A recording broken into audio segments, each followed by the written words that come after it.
Not to be dramatic, but I'm obsessed with how much I just saved at Kohl's. I got 25% off Nike clothes for the kids, the cutest $39.99 flex hoodie for me, and got great Columbia gear for all our outdoor adventures. Did I mention the extra 20% off and the Kohl's cash I got? So yeah, not sure what I love more, fall deals or fall weather. Select styles, 20% offer ends October 3rd. Some exclusions apply. See store or kohls.com for details. Kind of need to do that. Come on. There we go. Noble Patrick, good to see you. Gorgeous Tessa in Melbourne, nice to have you back. And we continue on here with roll call. Travis DeLuca, Snakes on a UFO. Dirt Road, good to see all you guys here. Thank you for coming on in. And there's Michael Boyle, a.k.a. Cherry Pepsi Mike. Are you on the square? Are you on the level? Are you ready to stand right here, right now, before your Davo? Gorgeous Marie, what's up? And Joshua, nice to see you. Lovely Jenny. All right, we got 28 seconds before we're going to kick off tonight's show. If you don't mind, the Super Chat is open. It's a great way to support what we do on this channel each and every night for your entertainment. Don't forget, if you're new, hit that thumbs up. Hit that subscribe button. Ring the bell. We're here 7 days a week, all for your love and entertainment, and we love what we do here. Thank you to all the veterans who are tuning us in tonight, and of course, all the regulars who are here, much love to you. Get your horns up. Bumblefoot's right now.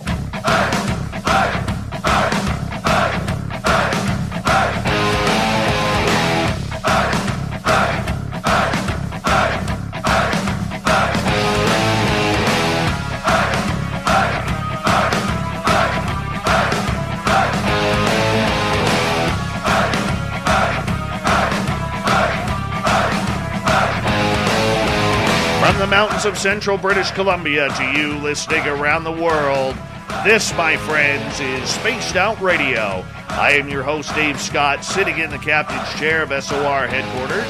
We welcome you to tonight's show on our terrestrial affiliates around North America, digitally on TalkStream Live, Revolution Radio, and KPNL. All of our archives are free. Go to youtube.com/Spaced Out Radio. Do me the favor, hit that subscribe button. You can follow us on Twitter @Spaced Out Radio and on Instagram, Spaced Out Radio Show. Our website is spacedoutradio.com. We have a plethora of features for you, including rocking out the Bumblefoot and reading up on Captain Shirt's SOR Newswire. We got new swag as well. Tonight's show is brought to you by Chive Charities. Help make the world 10% happier by visiting Chive Charities today. You can find them on our website. Wow, we got a great show for you tonight. Alison Oborn is a Southern Australian author, radio personality, paranormal researcher, and tour operator. And she loves her paranormal and ghost chasing. She runs Adelaide's Haunted Horizons Ghost Tours, a tour business that could take you to some of the most haunted locations in Southern Australia. Born in a haunted house, her life was full of questions. And in 1988, she decided to find the answers to those questions by researching the paranormal. And tonight, we're going to find out all about it because, you know, everything literally wants to kill you in Australia. You can't go in the water. The jellyfish and sharks are there. Can't go on land because kangaroos will rip your face off. And the koala bears, they look cute, but they're vicious. Can't go in a lake to swim because you got crocodiles, you got bull sharks. It's a dangerous place. Dangerous ghosts. Allison, how you doing? Welcome to Spaced Out Radio. Oh, I got you on mute here. Hold on. That's my fault. There we are. How are you? I'm good. That's probably why we've got so many ghosts. Because the animals, the wildlife just keep killing everybody. That makes sense. I never thought about that. You know what? It's a dangerous thing, ghost hunting down there with everything wanting to kill you. It's not the ghosts you have to be afraid of. No. So when you're out there looking for the snakes and the spiders, it's what you have to look for. Yeah, I don't appreciate that. You know, that honestly, that's going to keep me right away from there. You know, I always wanted to visit Australia. It's always been on the bucket list of places to go. But you know what? I'm a target. Animals, sharks, they'll look at me, Allison, and say, that's a meal. They'll look at other humans and they'll just be, no, too thin, not enough meat on the bone. I'll come around and they'll be like, oh yeah, that's what we've been waiting for. Come here, Big Daddy. Let's do this thing. Come for dinner. Come for dinner. I'm not taking that chance. Just not taking that chance. Uber Eats has arrived. Exactly. Exactly. It's not a fun position to be in right now. Not fun at all. You know, but I want to say thank you for coming on the show, because we don't do a lot of paranormal shows here, Alison. You know, so when my team books one, they look for some real awesome stories, and we've heard such good things about you and what you're doing down there that it's just incredible to have you on. You know, let's go back to 1988, and even before that, what really got you into this entire field that we call the paranormal? Like a lot of people, I was born into a haunted house, and it terrified me, absolutely terrified me. I was still sleeping with my lights on in my bedroom when I was in my 20s when I met my husband. But it's like a moth to the flame. What was it? Is there a natural explanation? I went into it to find just as much a natural explanation as a supernatural. And yeah, it was just a lifelong draw card for me, and never thought it would go as far as it has. So take us back to this haunted house you grew up in. What was happening there? Well, it started before we even moved in. The backstory to it was a gentleman that lived there, and he came out of a pub one New Year's Eve, and we don't know whether he was mugged or whether he was drunk and fallen over a wall, but he ended up with head injuries. So he passed away in hospital. He was alive for about a few days in hospital, then he passed away. And then his wife sold the house to my parents because she couldn't live there anymore. Now, she said that she couldn't sleep upstairs because she said it felt like he was putting his arms around her all the time. And that would be nice, but when you've got somebody who you can't see and it's passed away, it's just a little bit unnerving. So she sold the house to my parents, and my parents went away on their honeymoon, and my grandparents decided that they would actually try and decorate the house for them as a surprise, which I hope my in-laws never do for me, but there you go. So they would go in there, they'd try and paint the place, and they'd put all the tin lids back on, and then they'd come back the next day, and the paint would be all over the floor. Everything would have been thrown around. Now, this is in a locked house. It's whether somebody just didn't like it either, what they were decorating, I'm not sure. But then we were born, and the kids were having a hard time of it. My sisters probably had the worst of it because they're 10 years older than me, so they have a clearer memory. But they were seeing disembodied eyes in the corner of the room. So no body with them, just the eyes in the corner, and they would move across the room, which would absolutely terrify them. My earliest memory is probably when I was about 3 years old, hearing raspy breathing in the bedroom with me, like a male breathing as if he couldn't breathe properly. And I remember standing there screaming and crying for my parents. The other earliest memory was my brother used to have the cool toys, going back a long time. And you know Doctor Who with the Daleks? Yeah. So he used to have the old wind-up Daleks. I used to love playing with them. So I crept into his bedroom one day to go and play with all his stuff while he was out. And the Daleks just started up and went across the room. And there was only me in there. So they would be my two earliest memories of that house. So Now growing up in a haunted house like that, did you ever, I mean, you said it bothered your sisters a lot more than it bothered you. Bothered me. Yeah. So what was going on there? Look, I just don't think he wasn't bad. I think he just didn't know why we were living in his house. He never came out of unconsciousness, so I guess he was still in shock. Well, I'm going to say it was a ghost. My mum actually did see him at the foot of the bed. Actually, I can tell you. Do you get the Blackadder over there? No. Series with it's a comedy show. The actress in it, one of the actresses in it, it was her father that haunted our house, so claim to fame there. But I just don't think he knew he was dead. I think or if he did, he just couldn't understand why his wife had moved away and we were there as a family. I don't think it was bad. I think it's just that as a child, that's very scary. So now, you know, it always comes up. If your house is haunted and people are being tormented by a ghost, how long did you stay in that house? And why not move? Because my parents, it didn't bother my parents at all.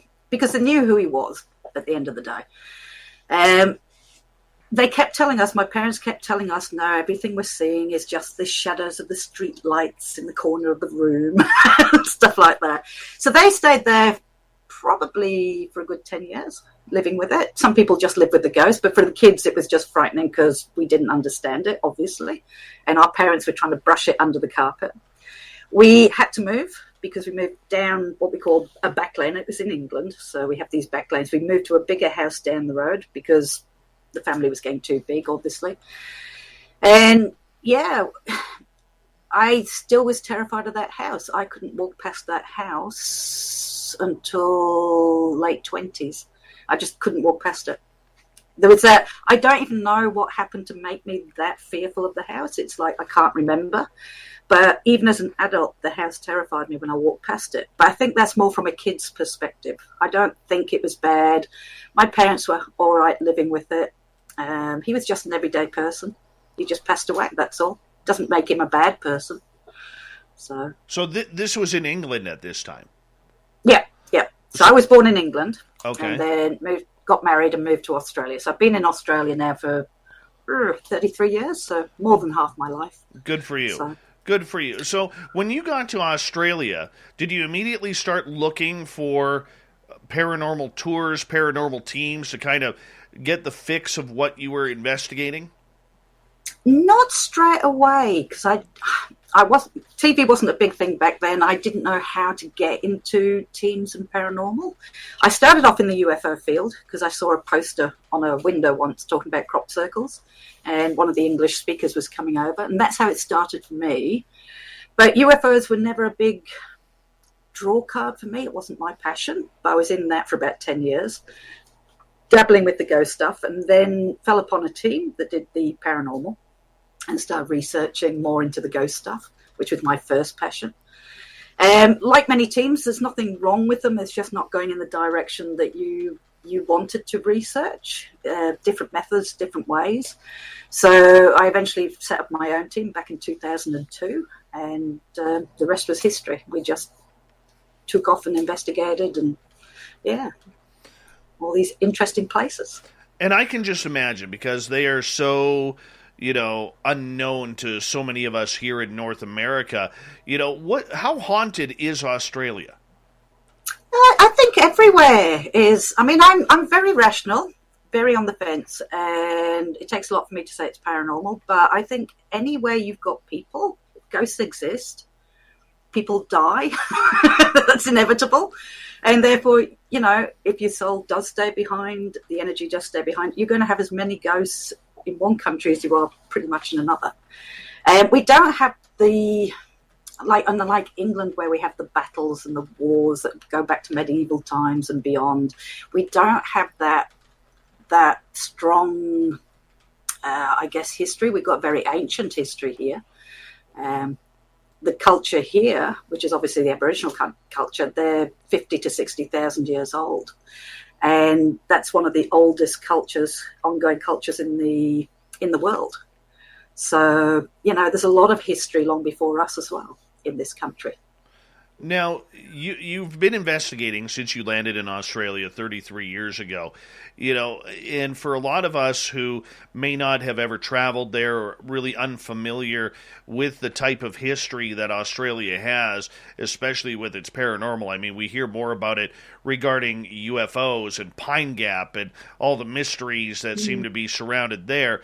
When you look at here in North America, you look at the settlers, you look at the Pilgrims, you look at the cowboys, the First Nations people, and the indigenous tribes that were nearly wiped out in battles and of all over time, over decades and centuries. Over there, what kind of history are you dealing with when it comes to the ghosts? No, it's a very similar history. Obviously, white Europeans came, discovered, which it's a bad word to use. We discovered Australia, but there was already the Aboriginal people here, the Indigenous people here. And as I said, they're the oldest culture, continuous culture in the world. They've been here 50,000, 60,000 years when we discovered Australia. So, I mean, pretty much, and it's an awful thing. We would have done, the white Europeans did exactly the same here as they would have done in America with the indigenous tribes there. So there is that bad history there. Obviously, then we sent convicts out here, going back into white European settlement. A lot of it was sending convicts out to Australia from England. We were sending anything from a loaf of bread to just send them out to this country. And the jails and the prisons back then and the penal colonies, they were pretty brutal. So there was a lot of death in those places, a lot of mental health. Asylums had to be set up. So pretty much it's going to be very similar to your history in that respect as well. So yeah, and I can see that, and I can understand that, because we all want to, try and say, oh, my place is more haunted than yours, or something along those lines. But as someone who is a 3-decade veteran of looking into the paranormal, have you got a lot of good evidence over there and a lot of good communication with these ghosts? Evidence is, I don't like to use it as evidence. We've got some curious stuff. How do you prove it's a ghost? It's like, yes, we've had some interesting stuff happen. Yes, we caught it on video. Some of it is on YouTube, but we don't put all of it up there to protect our venues because they're used for children and other things, and there's a lot of sensitivity to them. So we may show that footage on the tours, but we don't put certain stuff up. I have video footage of a woman literally turning into a 6-year-old child on one of the tours. We didn't know. We'd been operating in this place for 3 years, and people have been saying they were seeing a child, but we didn't know we were dealing with any children there. And what it did, she looks like a child. She looks like that woman, but it looks like her as a 6-year-old child now. She acts like a child. She looks like a child. She can't remember it. A piece of our equipment actually spat out the word swim at the point all this was happening. And because of that, because we're near the what we call the Murray River, which is just abounding the property where we do the tours, I thought, well, okay, I'll go into the newspapers and see if any children drowned. So punched in child, drowned, Tailem Bend, which is the area it's in. Boom, straight away, an old newspaper article came up from 1918. He was nearly 6 years old. He was in a boat on a swamp with his brother, and he fell out in 1918. It took them 2 hours to find his body. Well, put the hackles up. The swamp actually sits on the property we're doing the tours. I didn't know anything about this. He was the uncle of the present owner that drowned. The owner never told us. And even worse, we'd gone over the midnight period, and we were now in the anniversary of his death. Now, as a researcher, that kind of goes, okay, you've now got something to back up something unusual that happened on one of the tours. So, yeah, it's very weird. What kind of places are you investigating over there? It varies. We've got an old jail, an old prison. So that's the old Adelaide jail. We've got an asylum, which was used for the criminally, as they called them back then, the criminally insane. So if they didn't go to the jail, they were sent to this place. So we have that as well. We have an old railway museum, which is built on top of the old working part of a station there that was knocked down. What else do we have? A shopping arcade. We actually have a historic shopping arcade. Oh, no way. Believe it or not. A zoo, a metropolitan zoo. We've just started in there. What else we got? We've been, Masonic Hall. So the list kind of ebbs and flows. We try and keep it an old homestead as well, old place. So we like to keep it all, and everything's different, what we have at all these places. It's interesting as a researcher. I know the tours, and I know we're doing tourism now, but how lucky am I as a researcher, because it never stops. I can watch people now. I can take so many people into these locations each week and watch exactly who it happens to, keep records. It's just an interesting journey for me, having gone into this. That is absolutely awesome.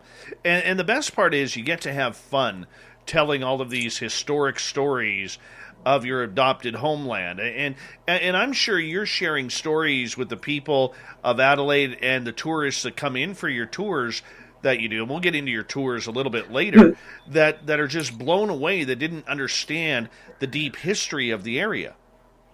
Yeah, look, that's my other passion. I'm very, very passionate about history and heritage. And honestly, when I first came to Australia 30-odd years ago, they were showing me a building that was 1885 and going, oh, it's so old. And I'm looking at it going, oh, really? Because in England, my sister lives in a house that's about 300 years old and thinks nothing of it. But you know what? You live here long enough, you start to appreciate, you have a whole different view on it. And I now I'm so passionate about especially South Australian history. And I love to share that because there's so many generations at the moment that just aren't interested in their history yet. And the history is really amazing. I'm more into people history, like the stories behind the hauntings, but that leads to learning about the patients in that asylum, studying the prisoners that were in the jail, and their stories are a lot more exciting. Sometimes history and heritage can be more exciting than the actual ghost stuff. So, and it's just trying to get a generation really to care about their history and heritage so that we don't keep knocking it down and losing it. And the ghosts are a good way to do that. It's a good way to bring them in. And they just stand there and they go, I didn't even know this was here. And it's just, they get that appreciation for it. So, is there a lot of interest in the paranormal over there? Yeah. Yeah. We've been flat out. So so many different, and people say, well, what type of people come? It's so vast. People are very interested. Of course, we're getting the American TV ghost hunting shows here as well. So that's got a big following over here. So people are getting more and more interested in the paranormal. And yeah, it's everybody from young to old. We're all going to get there, aren't we? We're all going to get to that point one day. And I think people want to be reassured that there is something, maybe, after we pass away. So there is a big interest in it. And we all love a good mystery. Oh, for Life's sure. too boring otherwise. What kind of questions do you get from your guests on your tours? Oh, look, I mean, Not to be dramatic, but I'm obsessed with how much I just saved at Kohl's. I got 25% off Nike clothes for the kids, the cutest $39.99 flex hoodie for me, and got great Columbia gear for all our outdoor adventures. Did I mention the extra 20% off and the Kohl's cash I got? So yeah, not sure what I love more, fall deals or fall weather. Select styles, 20% offer ends October 3rd. Some exclusions apply. See store or Kohl's.com for details. Expand your influence by adding high-quality music to your videos. Premium beat tracks are produced by award-winning musicians at world-class studios. Plus, our license gives you tracks for a lifetime. Pay once and never again. Save 25% on your next track at premiumbeat.com/royalty-free/podcast. Basically, we tell them what's happened, but usually what's the most scariest thing we've had happen at whatever venue. They are very more intrigued about the history as well. It seems to generate more questions from them. Suddenly they want to know it because who do you think it is that we're dealing with? And then you'll go through, well, it could be this patient's story or it could be this one. And then you kind of bring in we want you to understand this building isn't just an empty building about ghosts. It's also had people in here. And they get very intrigued. So a lot of history questions come from it as well. But usually, what's the scariest place you've ever been to? What's the scariest thing you've ever had happen? Is mostly what we get. Do you ever get those people who come on your tour and they're hoping that it's an actual haunted house, like you would see at a fair or at a carnival or something along those lines? At first, I think they're pretty much aware. We make it very clear that isn't what you're going to get. You're going to get nobody jumping out at you. I took the philosophy, and that's the first thing I say to them. If you watch the ghost hunting shows, just remember, it's not quite like that. You're not going to get this stuff happening every single time. It would be called normal, not paranormal, natural, not supernatural. And this is what I try and get through to them. It's very random. It's very when it'll happen type of thing. But the one thing I do promise them, and most of our guests, I know some of them probably are on here, is we will never, ever put it on for them to think they've had something happen. There's so many nights that I could die a death because nothing's happening, but we're never going to. I'm trying to prove you don't have to do that. The history of the place just being in these places, having the opportunity to try and investigate with equipment, that's more important. And I think they appreciate the honesty. So, and I think that's a good thing. You know, I will divulge to you that I run a ghost tour up here in cool. our town at a local museum, and it's been shut down for the last 2 years due to COVID. And you know, our museum is a non-profit, doesn't get any government funding as a historical site. And in the 3 years we ran it, we raised over $14,000 for the museum. And I don't know if we're going back or not, because there's some real idiots that are on the board of directors there. But, you know, the main thing is these tours are a lot of fun. It's great education. We'll talk more about that when we come back. Alison Oborn, Haunted History of Australia, down in Adelaide. We're loving her tonight as we talk ghosts all night long here on the mighty SOR. We'll be back with more Spaced Out Radio when we return right after this.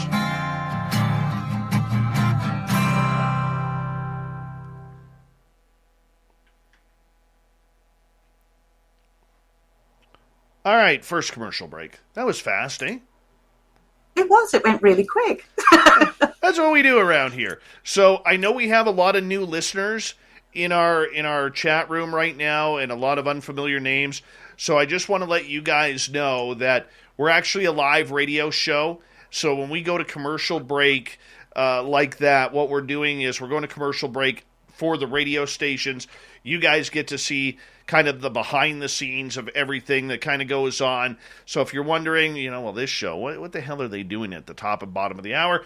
That's what we're doing.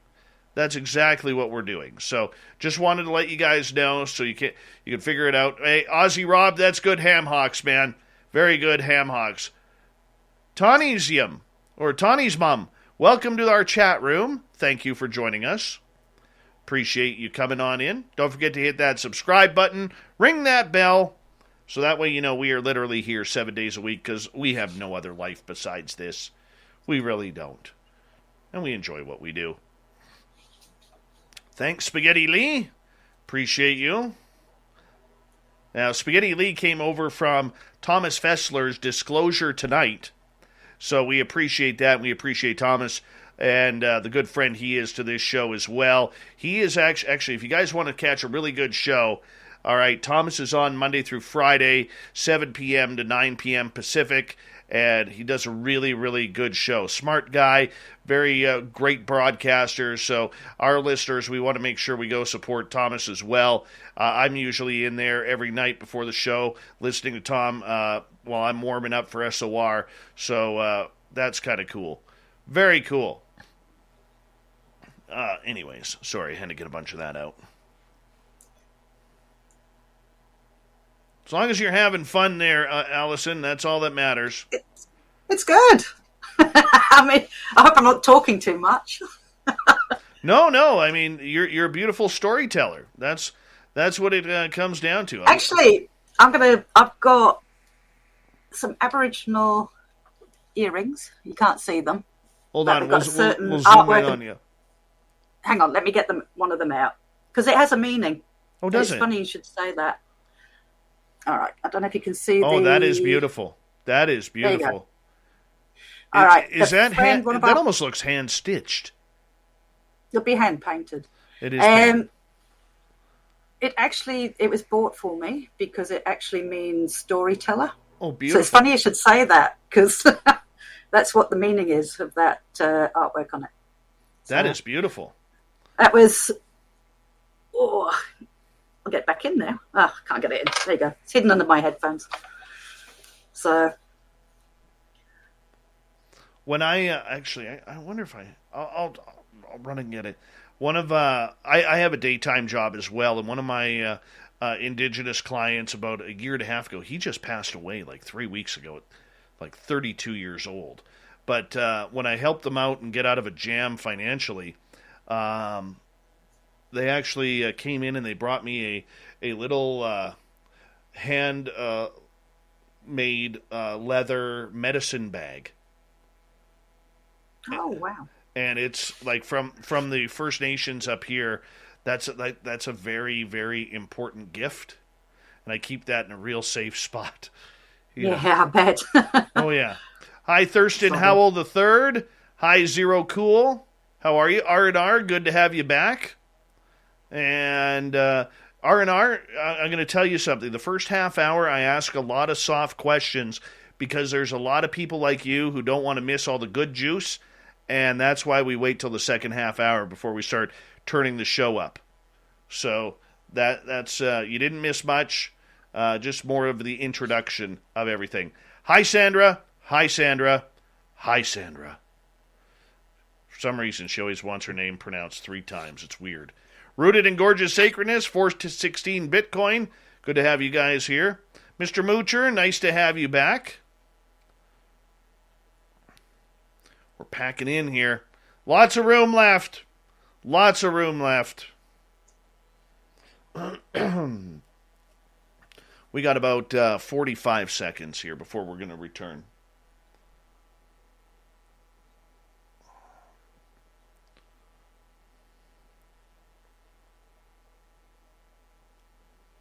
I want to say a big thank you to Aussie Steve, Spooky, Cat Chaser, Kaysen, and Smithy for the awesome super chats tonight. Really do appreciate the love and support of Spaced Out Radio. The super chat is a great way to support what we do on a nightly basis. Also, don't forget to check out our website, spacedoutradio.com/shop. We got some great swag in there, including Chad Smith t-shirts. Yes, you can be like Chad Smith as well, everyone. So make sure you check it on out. Hi, Magic Maiden. Good to see you. Here we go.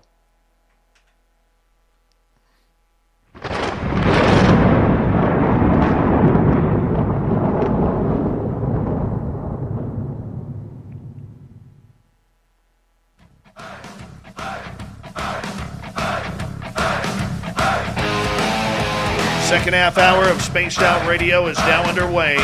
My name is Dave Scott. Thank you so much for taking the time to join us. We really do appreciate earning your listening ears. Want to remind you that if you miss portions of this show or others, check out our free archives. Go to youtube.com/Spaced Out Radio. Do me the favor, hit that subscribe button. Our website is spacedoutradio.com, where we have a plethora of features for you, including rocking out to Bumblefoot and reading up on Captain Shirk's SOR Newswire. Check out our new swag as well. And follow us on Twitter at Spaced Out Radio and on Instagram, Spaced Out Radio Show. We continue on tonight. We head down under, where Ghost Tour operator Alison Oborn is here with us tonight, and she has a beautiful tour out of Adelaide where literally she takes people on ghost tours, and I'm excited to learn about this because I've done ghost tours before as well. And, you know, the one thing that really resonated with me the last half hour, Allison, that you mentioned was the fact that you have to go through this spiel every tour where you're literally saying, look, if you've seen what you see on TV, it's not what's going to happen here, because literally they take 4 or 5 days of shooting and bringing in to 43 minutes. And no, we don't have people hiding behind walls ready to go boo or to scare you. This is the real deal. So when people hear that speech from you and they're coming on your tour down in Adelaide, does it really set the tone that this is the real deal, that they're not playing some kind of childhood fun game here? Yeah, I mean, there's still, it doesn't matter how many times you say it, that the reality of seeing a ghost on a tour is kind of not big, like not huge. You'll have occasionally things happening around you. But you can say that. You can say it's not like the shows. I'll say to them, who here watches the ghost hunting shows on TV? And all these hands will go up. And you'll just go, oh. They're the bane of my life. Let me break your heart right now. And then I'll explain why. But that's what I explained. They're in there for hours. You are in here for probably 2 hours, which is a blink of the eye in the time of, being in these places. So I think they get it. The occasional person won't. And you'll get your 5 stars knocked down to 3 because they didn't see a ghost. Sorry, I had to give you 3 stars. We didn't see a ghost. And, that's fair enough. I think they come with this huge expectations from the movies and the shows. But, yeah, no, they do. Once they realise there's still a little bit, obviously, the old style of ghost tours was you always put something on, you always had something happen. And I guess people have to get over that distrust, if you like, that if you've got a bang or something like that, then obviously you've got somebody hiding doing that. So a lot of the time I'll let them walk around. We give them free time so they can go and search the building, go and look and have a feel of the building before I tell them the stories. And yeah, just so they can reassure themselves as well, we don't have anything set up. You're probably going to go home kind of just enjoying the history in the building and the investigation. So keep it real. It's far more exciting when you have something you can't explain. If you are really, really sure that the people aren't putting it on. And this is kind of what we're trying to foster. And we've been doing it 11 years with the public, and yeah, it's always been that way. We had a story of a pair of ladies who came on our tour, and the one was really into the television shows, and the other one was a retired school teacher who didn't believe in the paranormal, didn't believe in anything, thought it was all a bunch of crap, but she came to support her friend because her friend didn't want to go alone on the tour. So we have on our tour, and I don't know if you do this or not, but our tour guides are not allowed to take photos. All the photos that we get, we allow people to take pictures of everything. And we encourage it because you never know what you're going to get. And all it takes is one. So this lady is, we got this 1910 Clydesdale horse barn. That's probably, 50, 60 yards long. And it's 2-tiered. And we're up on the second tier, and I'm in a different group. So my tour guide is up on the second tier, and they're taking photos. And this one lady takes a photo of literally a full-body apparition. You can't even see through this thing on the stairwell. And it freaked her right out because here she was taking pictures. We always say, take more than one picture at a time. And there was nobody on the stairwell because we didn't allow people up on the stairwell for safety reasons. And you see this creature. I don't know. It is human, looks human, got a big scar running down its face. And it is honestly, I've sent it to some paranormal people that I know, and they're like, this is one of the best pictures we've ever seen. Wow. And so have you had any experiences like that on your tour? Yeah, look, again, we don't focus on photography because I do photography, so I know of a lot of the glitches and stuff that you can happen with cameras. So we don't personally. Other people do. We had one picture sent to us. We've got one room in our asylum. We call it the mirror room. And it used to be where the shower block was, and it's got a row of mirrors in there. And we have had reports of people seeing a man in this room, very tall. I've had it in my face, actually. That's another story altogether. To a very tall person. And they took a photograph of the mother and daughter together. And in the mirror behind, you can actually see a figure of a man. You can see his suit. You can see the old style hair. And it's like, okay. I pulled it. I couldn't see if it was an app or not. I haven't seen that one around, but it was very interesting. So, yeah. Occasionally we get those type shown to us.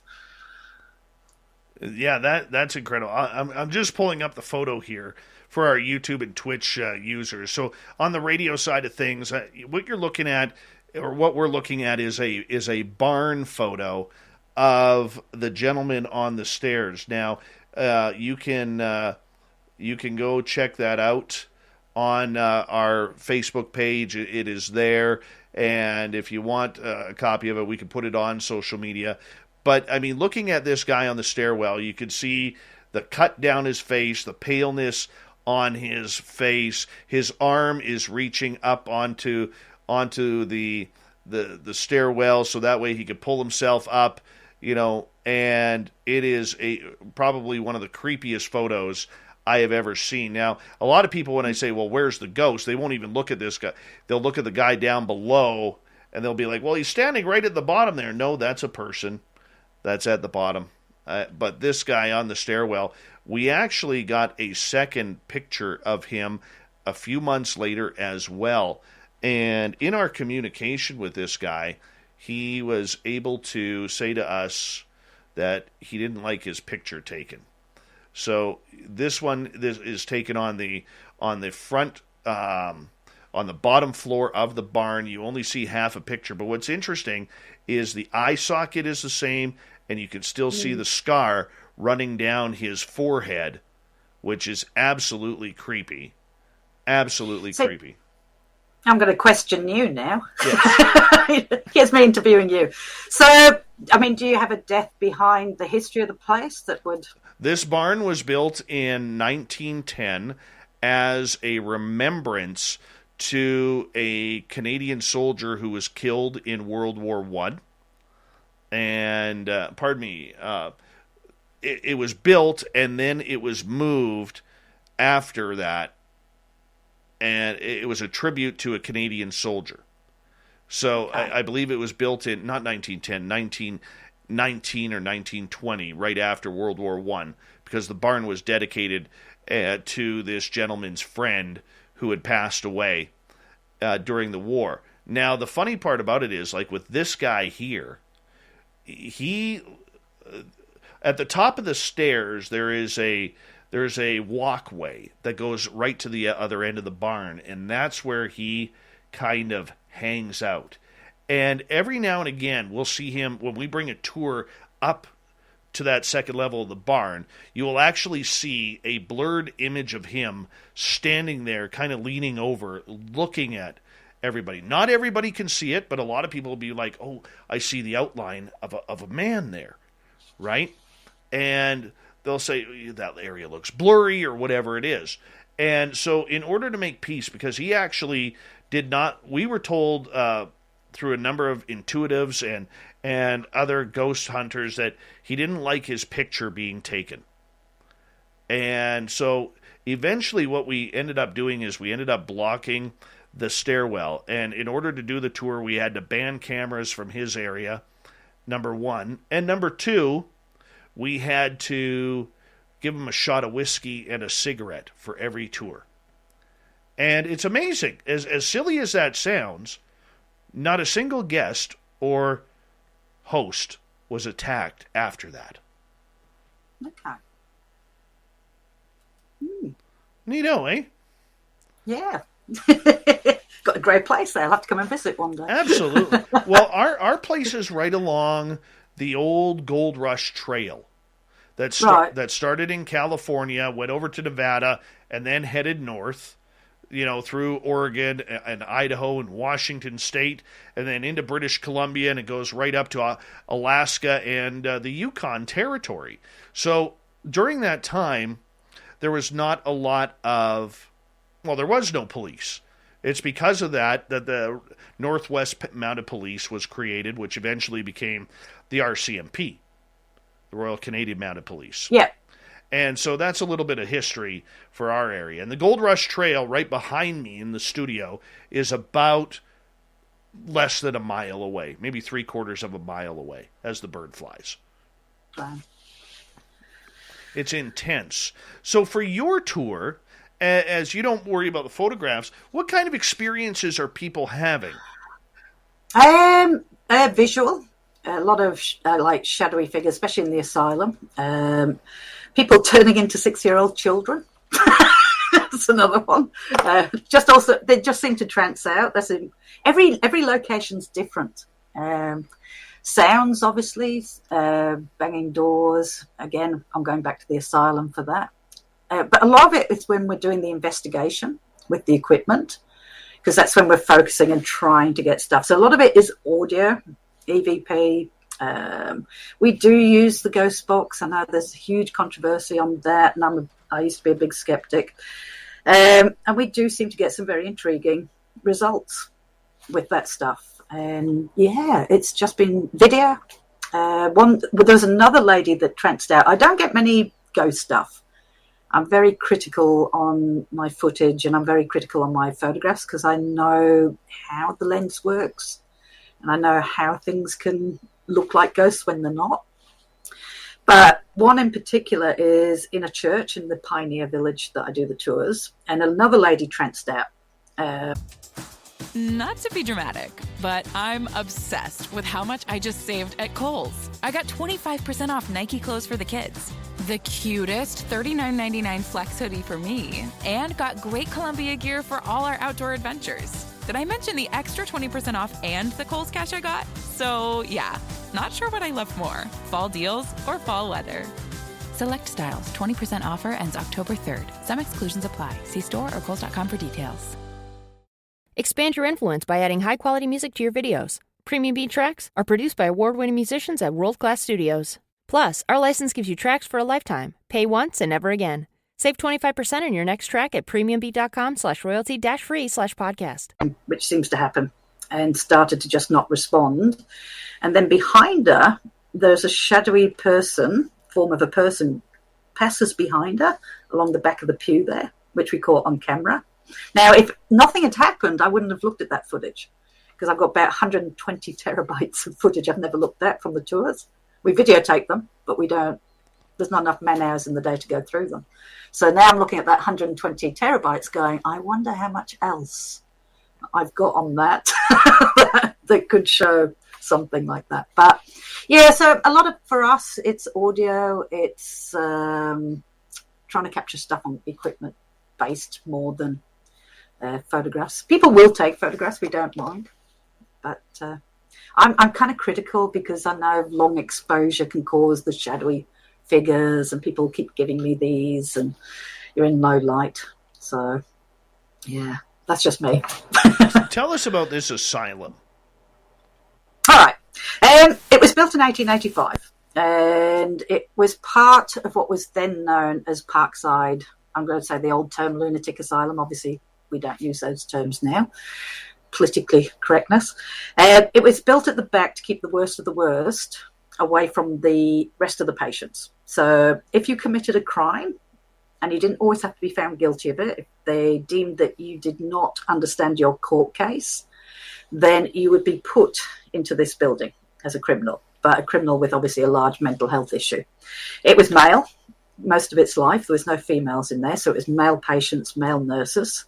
A lot of the patients were in there for violence against women as well. It was, you had the murderers, the wife killers, you name it.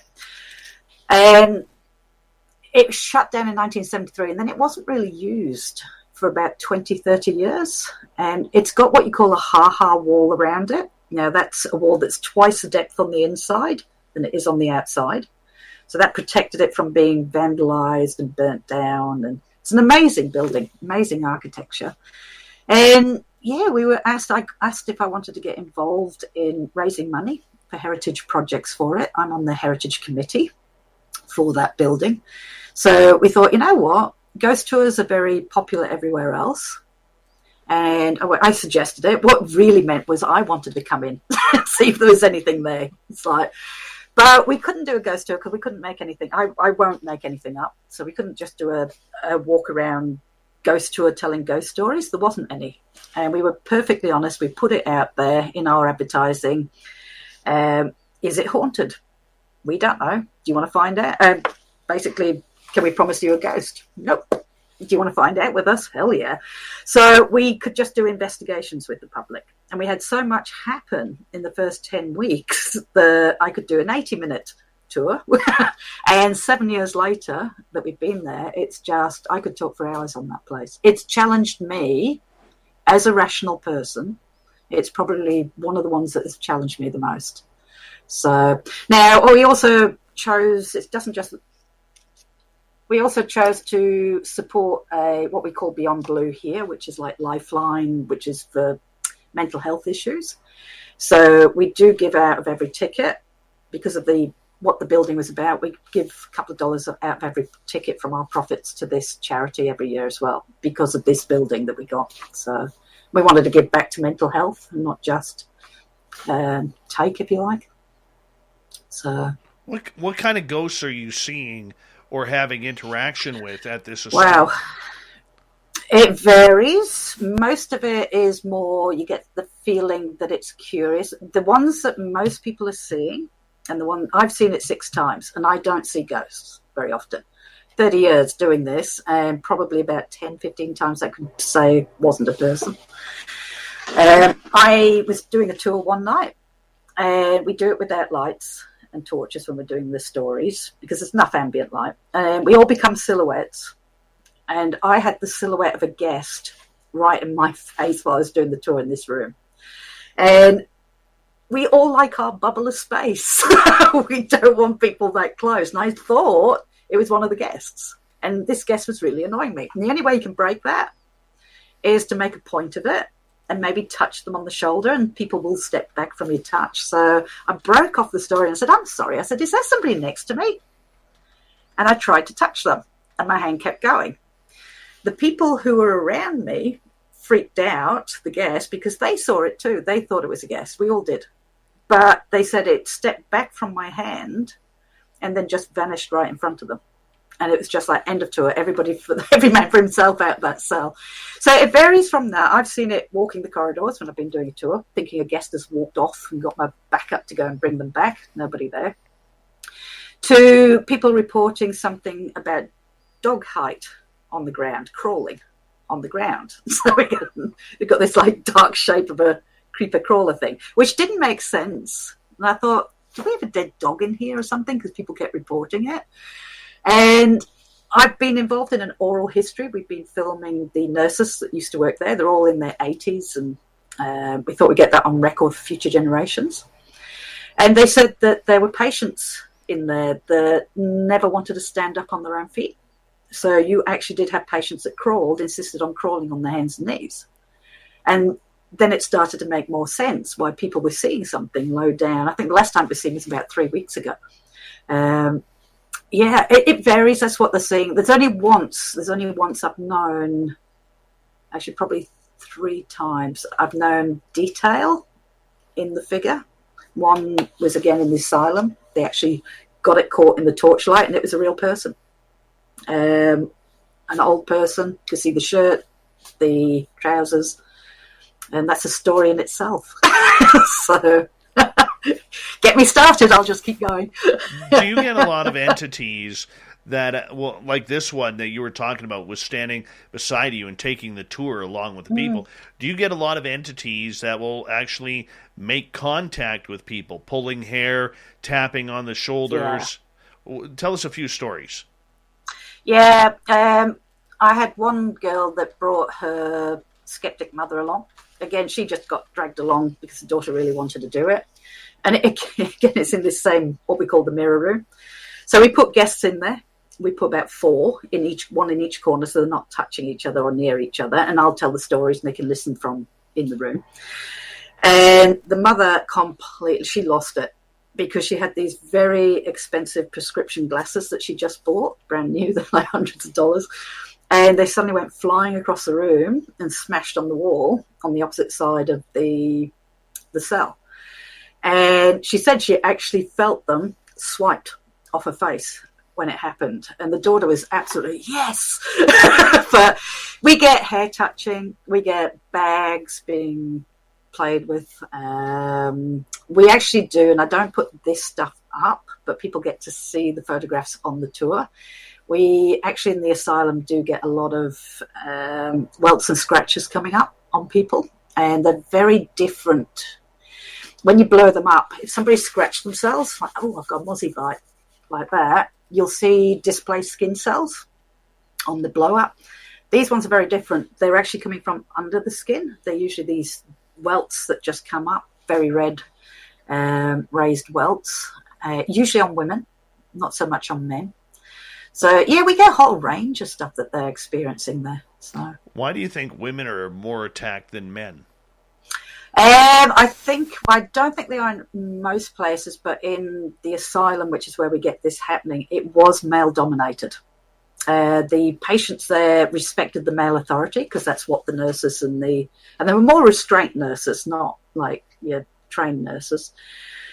I think the patients were taught to respect the men, and that seems to be what happens. However, like I say to the girls when they come in, whatever's here does not respect us one little bit. There were patients in there who were in there for violence against women, who didn't respect women. So it kind of made sense when it was happening that it was going to be the females. And don't forget, we weren't telling people at the beginning. When we did that first 3 months there of research, we weren't telling the tour what had happened on previous investigations, because we needed to know it was a happening thing as well. So, and we had about 13 of these physical attacks like welts coming up on people. So just in that first 3 months. Wow. Have you ever had anybody injured on the tour? We got about 1 minute to go. Yeah, very rare, apart from the welts, very rare. We have had a few collapses. It was almost like it learnt a new trick with men. You remember what I said about this asylum? Coming back to the asylum again as an example. I also say to the men now, don't feel complacent, because it seems to have learnt a new trick, almost like testing the waters. We had a spate of men collapsing and face planting the cement. And it was too many in a short space of time to go, hey, they've all got low blood pressure and low blood sugar, which is my first thought would be that. And one of them did go down, and he did end up with 2 staples in the back of his head, but he was fine. It's like, but that's rare.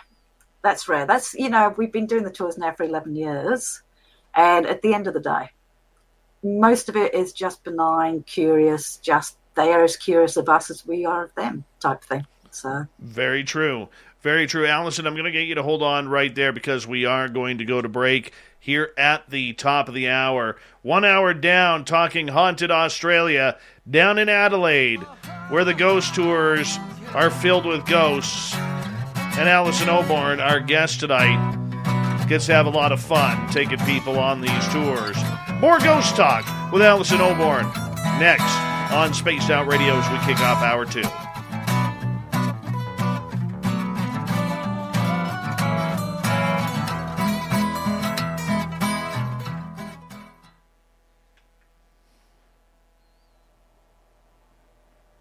That's a good solid hour right there. Wow. I came on going, I don't know what I'm going to talk about. Don't worry, neither did I. They're the best kind of interviews, though, aren't they? My big secret, very rarely do I actually prepare questions. Very rarely. I just like things to be very au naturel. I think it's more spontaneous like that. Otherwise, you're too scripted and you're too, better going with the flow. Absolutely, yeah. Reminder, not more relaxed. Reminder to our audience in the chat rooms. By the way, yes, go ahead. My website's back up. Is it? They fixed it. Oh, yay! I gave them a mouthful. Nice. Just fixed it. Nice. So there you go. Nice. Now we can actually load it up here. There it is. Look at that. Look at that. There it is. Well, that makes me feel good now. Makes me feel good too. Awesome. AdelaideHauntedHorizons.com.au is the website. Michael Morris, how are you? Welcome back. I like Spaghetti Lee's comment here. With that accent, Alison could read the phone book and I would listen. Beautiful. Do I have an accent? Yes, you do. Yes, you do. Reminder to everybody, in hour 2, we like to open up questions from our audience. So when you're typing out questions for Alison that you'd like me to ask her, do me a favor, put them in capital letters. It's a very easy way for me to find your questions, and that way I can get to them. All right? Appreciate that.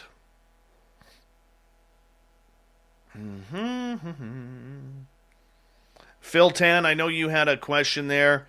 I apologize. I lost it in the chat room. If you could type it back in, I'd appreciate it. I think I know what it was. I'm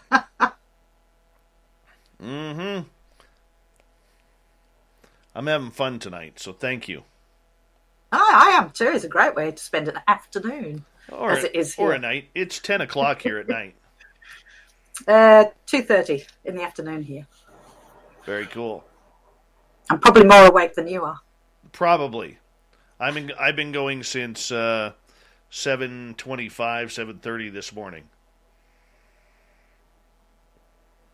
B-Hoff, how you doing? Let's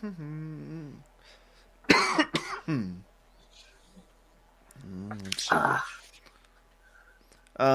Yeah, Adelaide _haunted_tours, I believe is your Twitter account. Yeah, I don't go on Twitter very often, guys. I must admit, it's occasionally I go on. The ones we normally do is YouTube, Facebook, and Instagram. So awesome. Hi, Sinister Vax. Good to see you. Gary the Dutchman is here. He's wondering who's buying Mighty Moose beard oil before Halloween. Remember, he's Dutch, and he hates giving a discount because he's Dutch. So make sure you check it on out, Mighty Moose Beard Oil, or MightyMooseBeard.com. I'll do the demonstration at the bottom of the hour. So, yeah, you're Dutch, Gary. Sorry to say, but you are Dutch. Whit Helton, welcome back. And I'm going to say, Spaghetti Lee, I'm just watching the comments go up. South Australia is in that big arc at the bottom. We're in that bit that comes down. So we're right at the bottom. So she's near the just Arctic. So people get my... They get penguins there. There's Tasmania between us and the Arctic. They get penguins there, which brings in great white sharks to feed on them. Yeah. Don't go swimming with the penguins. No. Or the seals. No. Just don't swim in the ocean around Australia. Because if it isn't a saltwater croc, it's a tiger shark, a bull shark, a great white shark, and anything with teeth that is going to eat you. And don't forget the jellyfish. And the jellyfish. Yeah. And the poisonous octopuses. And the octopus. There's nowhere safe in Australia. Nowhere.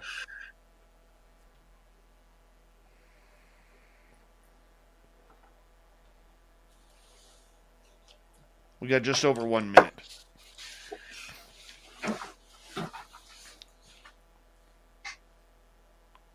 And Aussie Rom says, and then the redbacks are on the toilet seats. That's just terrible. You can't even go to the bathroom properly in Australia without some snake tickling your hiney or spider trying to bite you. It's horrible. You get very fond of the spiders. No. You give them names. No. I haven't got one around. Usually I have one in my office that's probably about the size of my hand. No. Terrible. I called one of them Sammy. I think the last one I had that lived here was Sammy. Biggest I get Daddy Longlegs. So they're about that big. But their body is about that big. All right. Big thank you to Aussie Steve, Spooky, Cat Chaser, Kaysen, and Smithy for the awesome super chats. Remember, it's a great way to support what we do on this show every night here on the SOR, and we're going to kick off hour 2 right now. Get your horns up.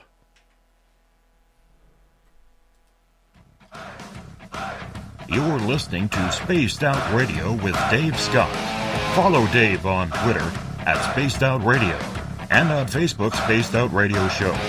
Hour number 2 of Spaced Out Radio is underway. My name is Dave Scott. Thank you so much for taking the time to join us. We really do appreciate earning your listening ears wherever you are on this beautiful planet we call Earth.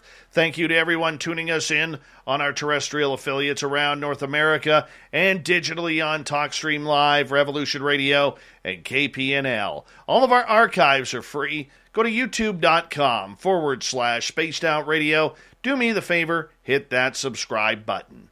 The Desert Clam has set the password for tonight in the SOR Space Travelers Club. Fanfaronad.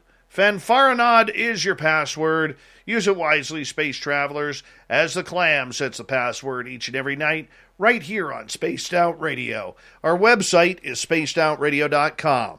we have a plethora of features for you, including rocking out to Bumblefoot and reading up on Captain Shirk's SOR Newswire. Follow us on Twitter at Spaced Out Radio and on Instagram, Spaced Out Radio Show. We continue on tonight talking Ghosts of Australia. Down in Adelaide, Australia, we have Alison Oborn. She is a ghost tour director. Her website, AdelaideHauntedHorizons.com.au, and we're going to talk more ghosts right now with Alison. Thank you so much for joining us. Thank you also for scaring the daylights out of me during the break, because now behind you, I'm going to be looking for a 6-inch spider that's going to be crawling around, and I'm going to tell you, I will scream. I will scream. There's no need for spiders that big. No need. They're cute. It will kill you. I might jump on you a couple of times and try. Ugh. Not for me. Not for me. You know? Oh my gosh, I could just imagine. I really hope that thing doesn't come out. I'm going to be like this. I really do. I really do. No way. No way. All right, we were talking some ghosts here before you scared the crap out of me with that spider thing. And, we were talking about the asylum. How many buildings are on your ghost tour? At the asylum, we only have the one. The rest of it has been redeveloped. In fact, the South Australian Film Corporation has got the main building of the asylum, which is kind of sad for me. But the other places, like we've got Pioneer Village, we've got 115 buildings on there to choose from when we're doing the tours. So Adelaide Jail, they've got 11 buildings still standing in the Adelaide Jail. It's complete when it's shut down, the historical ones. So it depends on your venue. We've got different buildings, different amounts, different venues. Tell us about the Adelaide Jail, because I have an interest in jails. And there's just something creepy about it. You know, my sister, she's been a prison guard for about 32 years. And I hear a lot of the weird stuff that happens there. So Adelaide Jail was built in 1841 and it shut in 1988. So 147 years of working life. And during that time, we executed 45 prisoners there. So they still remain within the precinct of the jail because you weren't allowed to come and claim your loved one's body. If you've got an insurance question, you could talk to a dentist. But instead of filling you in on ways to save on your policies, he'd probably be too busy filling in that loose crown. Or you could talk to your local Geico agent, who will use their expertise to polish up your policies, from home and auto to renters, motorcycle, boat, and RV too. So while, yes, your dentist can save your smile, your Geico agent could save you money, which will make you use that smile a whole lot more. To find a Geico agent near you, visit geico.com/local. The perfect video needs the perfect music. That's why premium beat tracks are produced by award-winning musicians at world-class studios. Plus, our license gives you tracks for a lifetime. Pay once and never again. Save 25% on your next track at premiumbeat.com/royalty-free/podcast. If they're executed, part of the punishment was to stay within the precinct of the jail. So we do have we have 2 cemeteries there, actually, for the executed. Plenty of other deaths there, obviously, disease, natural causes, I hate to say it, people taking their own lives. So, it's jails. You're going to get all of that in historical jails. So, and when we first set up the team, we approached the jail because we'd heard the stories that were coming out of it from the people who worked there. Once it was a museum. And they were seeing what they said was a guard up on the second gantry of a certain cell block. So as a paranormal team just set up, we went and approached them. And we were very lucky, right time, right place. The government wasn't interested in the building and the manager was interested in the ghosts. So we were allowed in there anytime we wanted. We had the keys and we were allowed to stay all night, which was great for researching. And we were only going to stay 3 months. We ended up staying 10 years as the official researchers there because we just had to walk away from that would have been silly. So, and eventually I wrote a book on it, Ghosts of the Past, which was based on that 10 years of research we did there. This is long before tours. I didn't get into tourism until later. But that was when I was researching. So, yeah, I've been there 20 years now, both as a history officer, heritage. It's not just about the ghosts, my association with the place. And probably the one I've got the most fondness for because of my long-term association with it. So, yeah.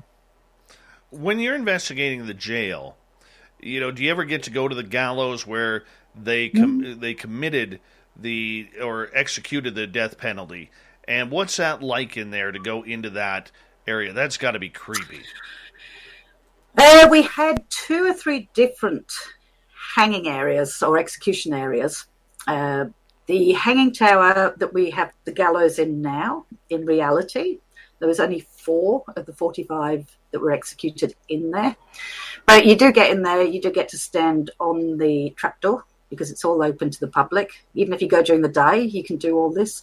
It still has a lever that you can pull that the executioner would have pulled in his room.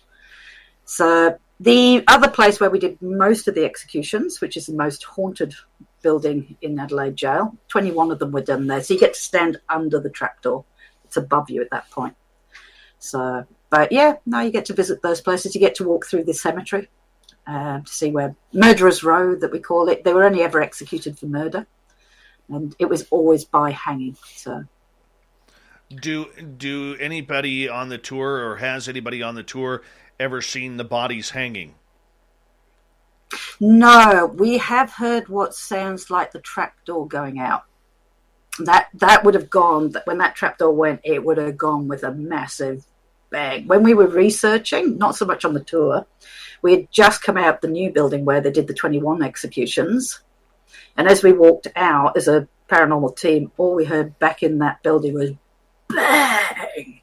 And it reverberated, echoed through the whole building. Could you hear it? It's like, whoa, that was weird. No doors had slammed shut, no wind. It sounded like you would have expected that trapdoor when it went out underneath the prisoner. So, but seeing people hanging, no, that's never been seen. So, now, when you do the tours, are the lights on or the lights off? Lights off. I like to do lights off. So we use torches to get from point to point for obviously safety reasons.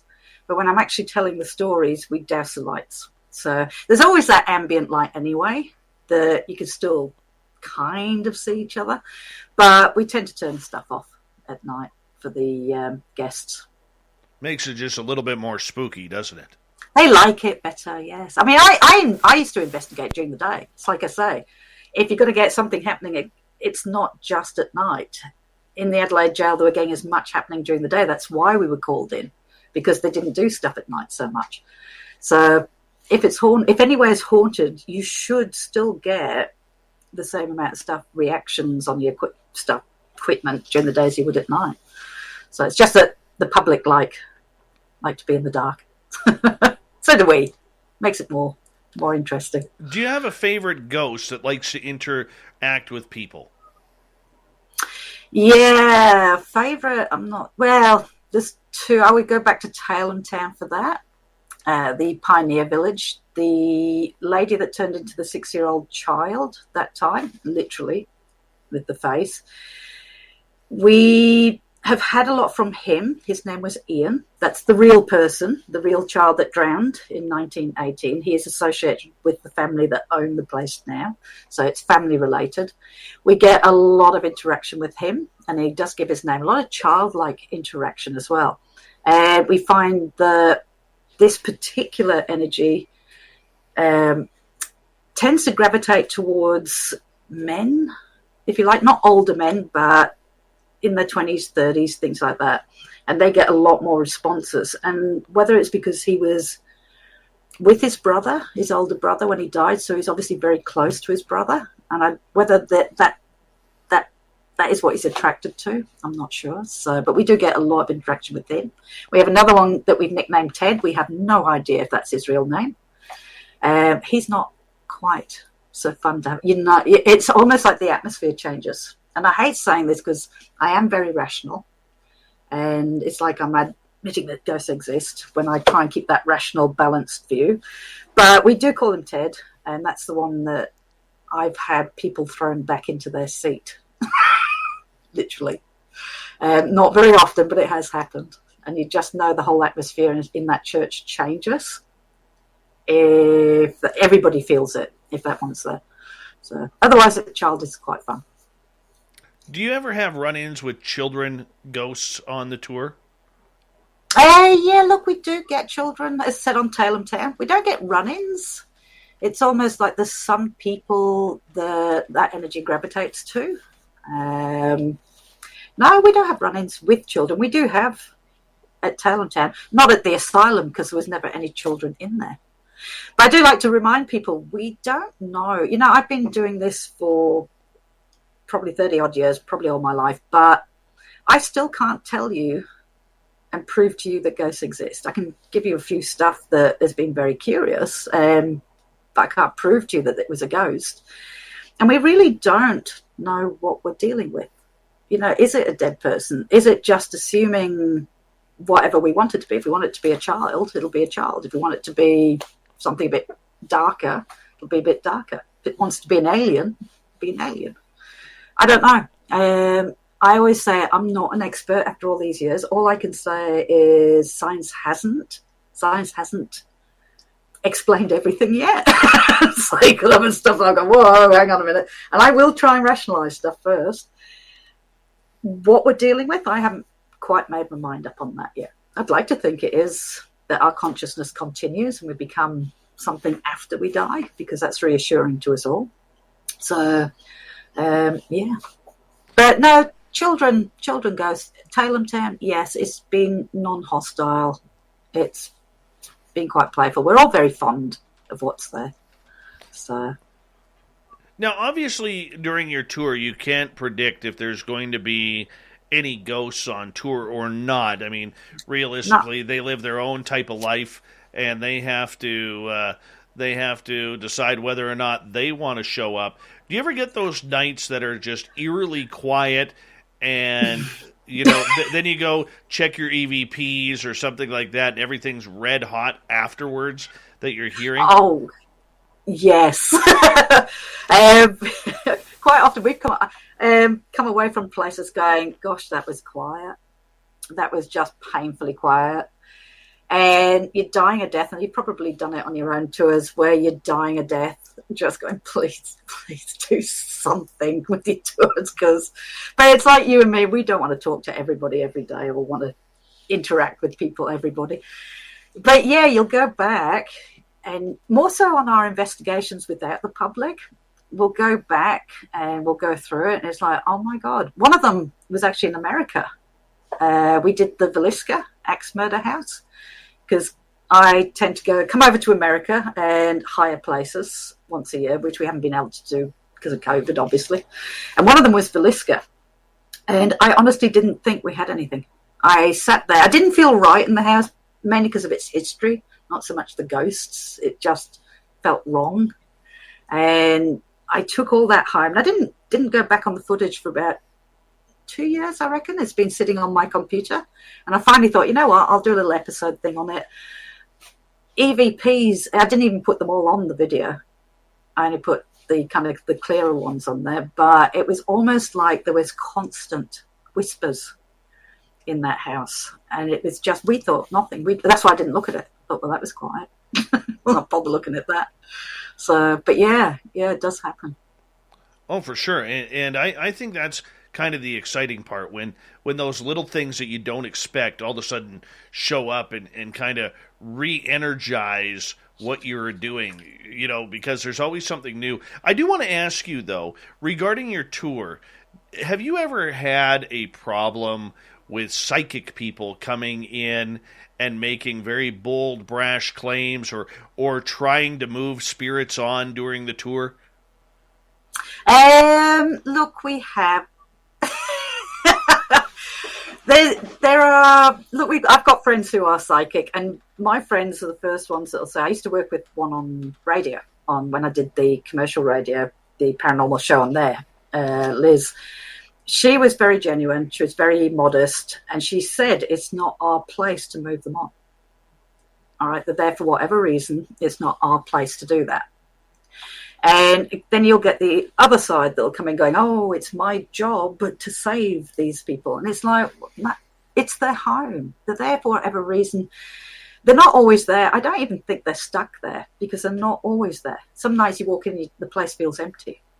Other nights you walk in, you go, oh, yeah, there's something here tonight. So I don't honestly think they are. I think they choose to be there for whatever reason. I think in some of our venues, they feel safe. They've been there, like for in jails and asylums, people get institutionalized. They feel safe. They'll reoffend just to get back in, type thing.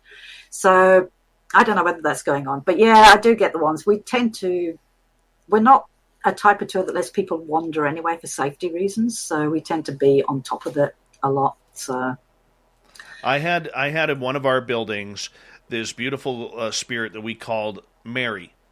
And we would put K2 meters on the floor, separated by about 3 feet. And Mary loved the tour.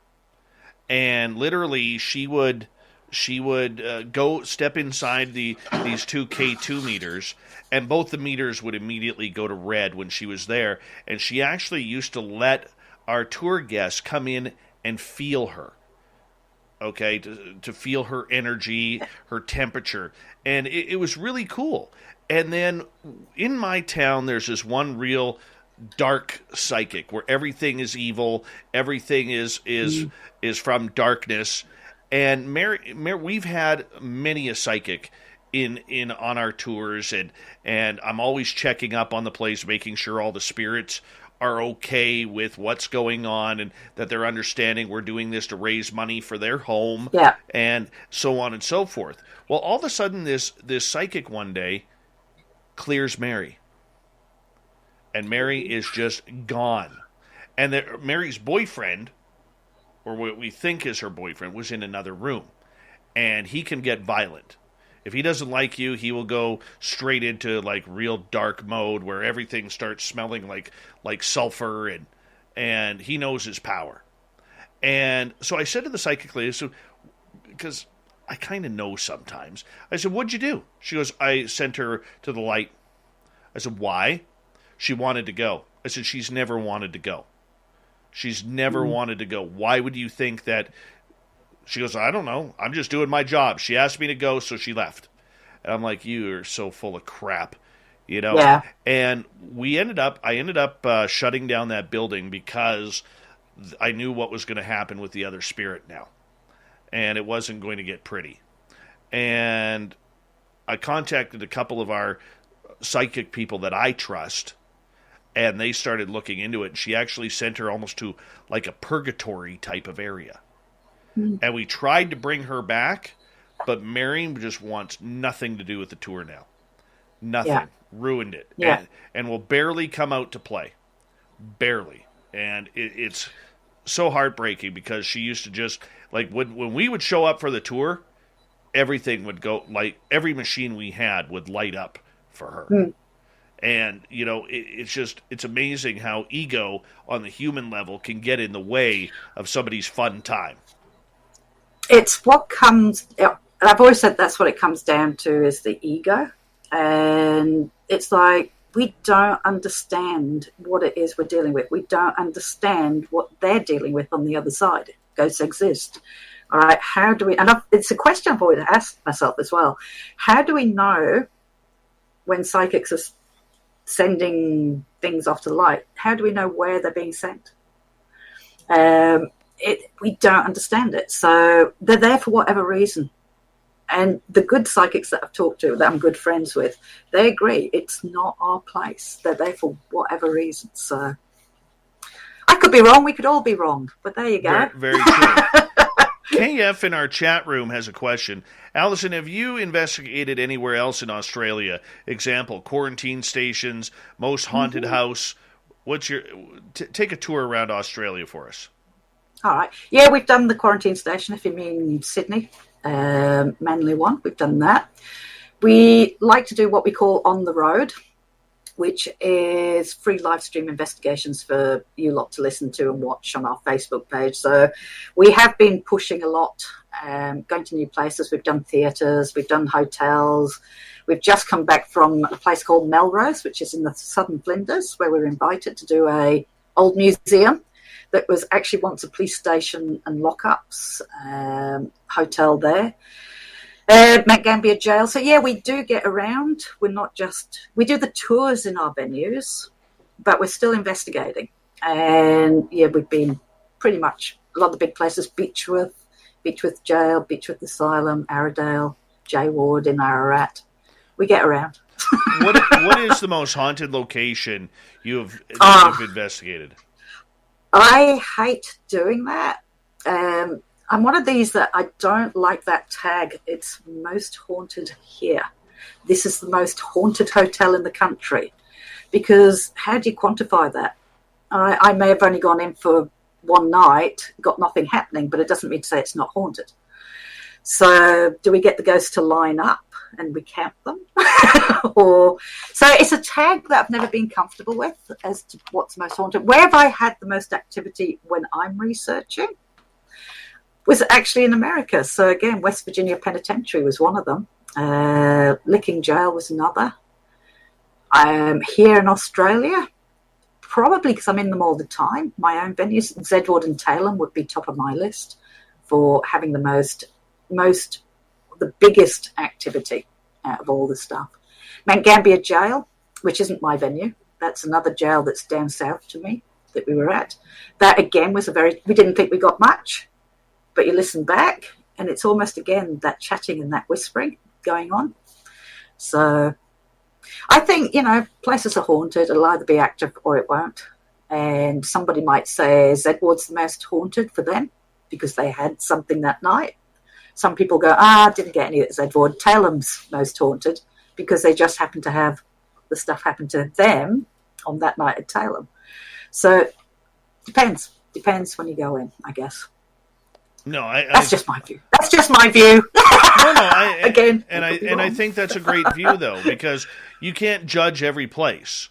You can only judge what happens to you, and I think that's a very, very fair comment going on, and I think that's very cool. Alison, we're about 20 seconds away here from going to break here at the bottom of the hour. I love the comment by Jules Rules, basically saying that he had his butt grabbed in the shower at Quarantine Station. Oh. Yeah, that's quite an interesting place, though. Well, we're going to learn more of your favorite hauntings, your favorite evidence that you've caught, and much more questions from our audience here. We may even get into a little bit of UFO talk, since I know you like UFOs too, but maybe just a tad. Alison Oborn is our guest tonight. Her website, AdelaideHauntedHorizons.com.au. We'll be back with more Spaced Out Radio when we return.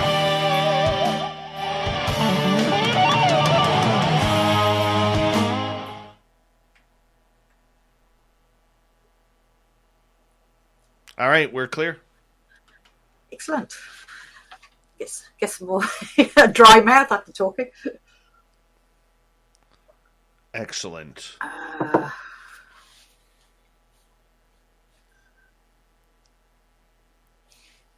Catch up with some comments. Oh, they're loving you tonight. They're loving you. I try not to look at. I am sorry to anybody watching. I try not to look at the comments because it kind of throws me off. I like to look at them afterwards, going through. Hi, Rex. How are you? Good night, gorgeous Magic Maiden.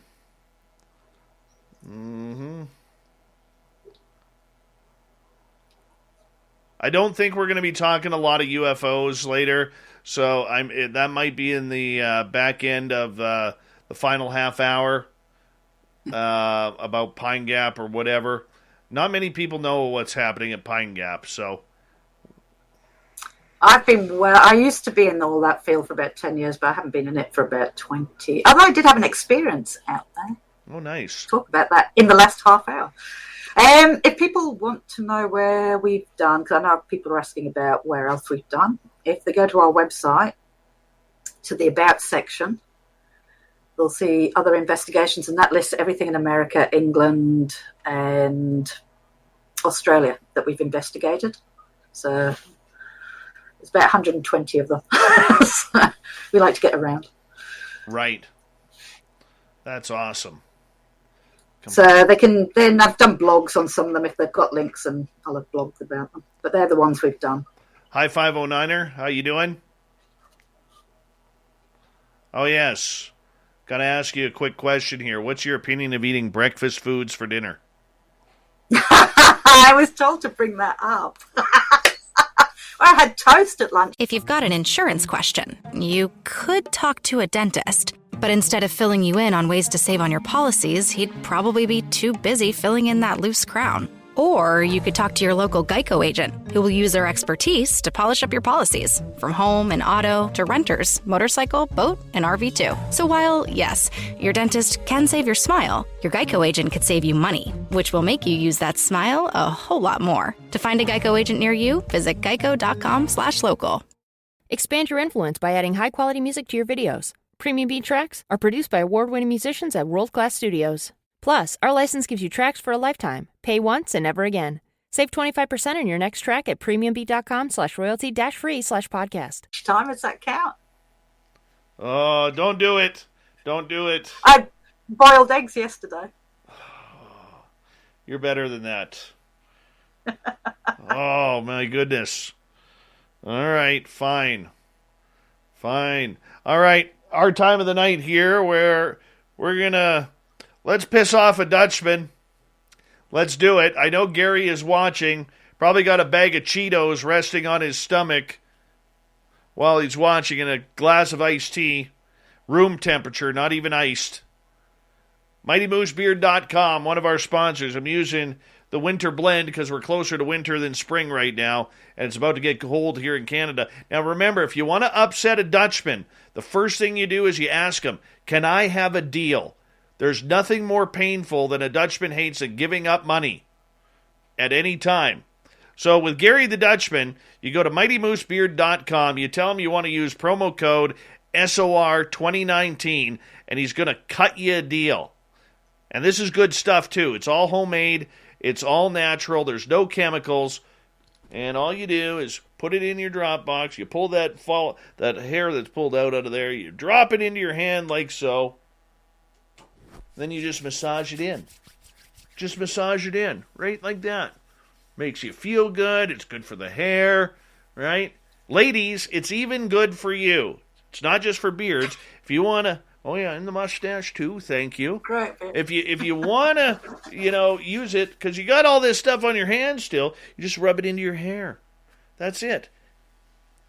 It moisturizes your hair, helps really control split ends. If you got nice hair, just massage it in. That's it. Gives you a nice sheen.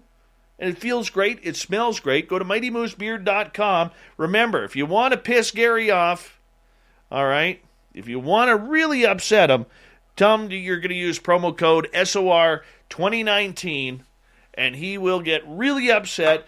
He's grinding his teeth just as we speak about this right now. Can't handle the fact that I'm telling people to get a deal. He's like, I'm Dutch, Dave. I want to make as much money as I can off the people. And I'm like, no, Gary, you can't do that. You can't be Dutch to be on Spaced Out Radio. And, that's just the way it goes. MightyMooseBeard.com. Tell Gary you want to use promo code SOR 2019, and Gary the Dutchman will help you on out. There we go. Sorry about that, Alison. Had to get that out. Good. Gotta get it out of your system. See? There's one pissed off Dutchman right there. Gary the Dutchman. He's upset right now.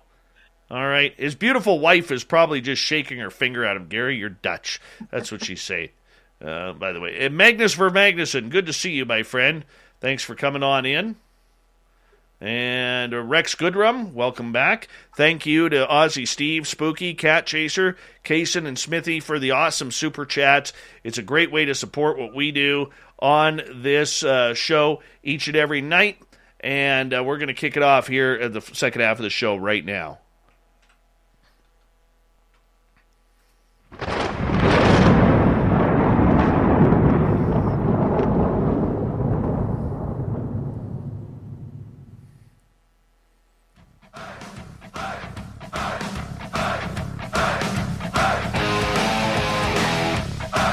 Second half of Spaced Out Radio is underway tonight.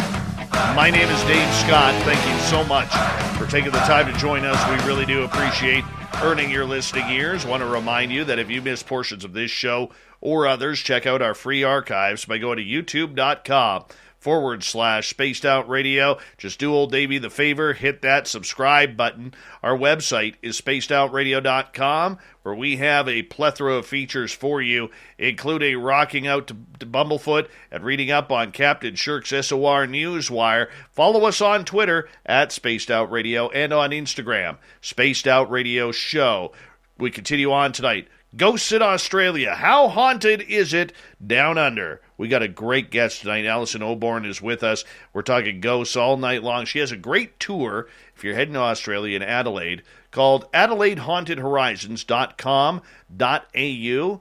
And I'll tell you, she does some weird places here. And Alison, welcome back. Thank you.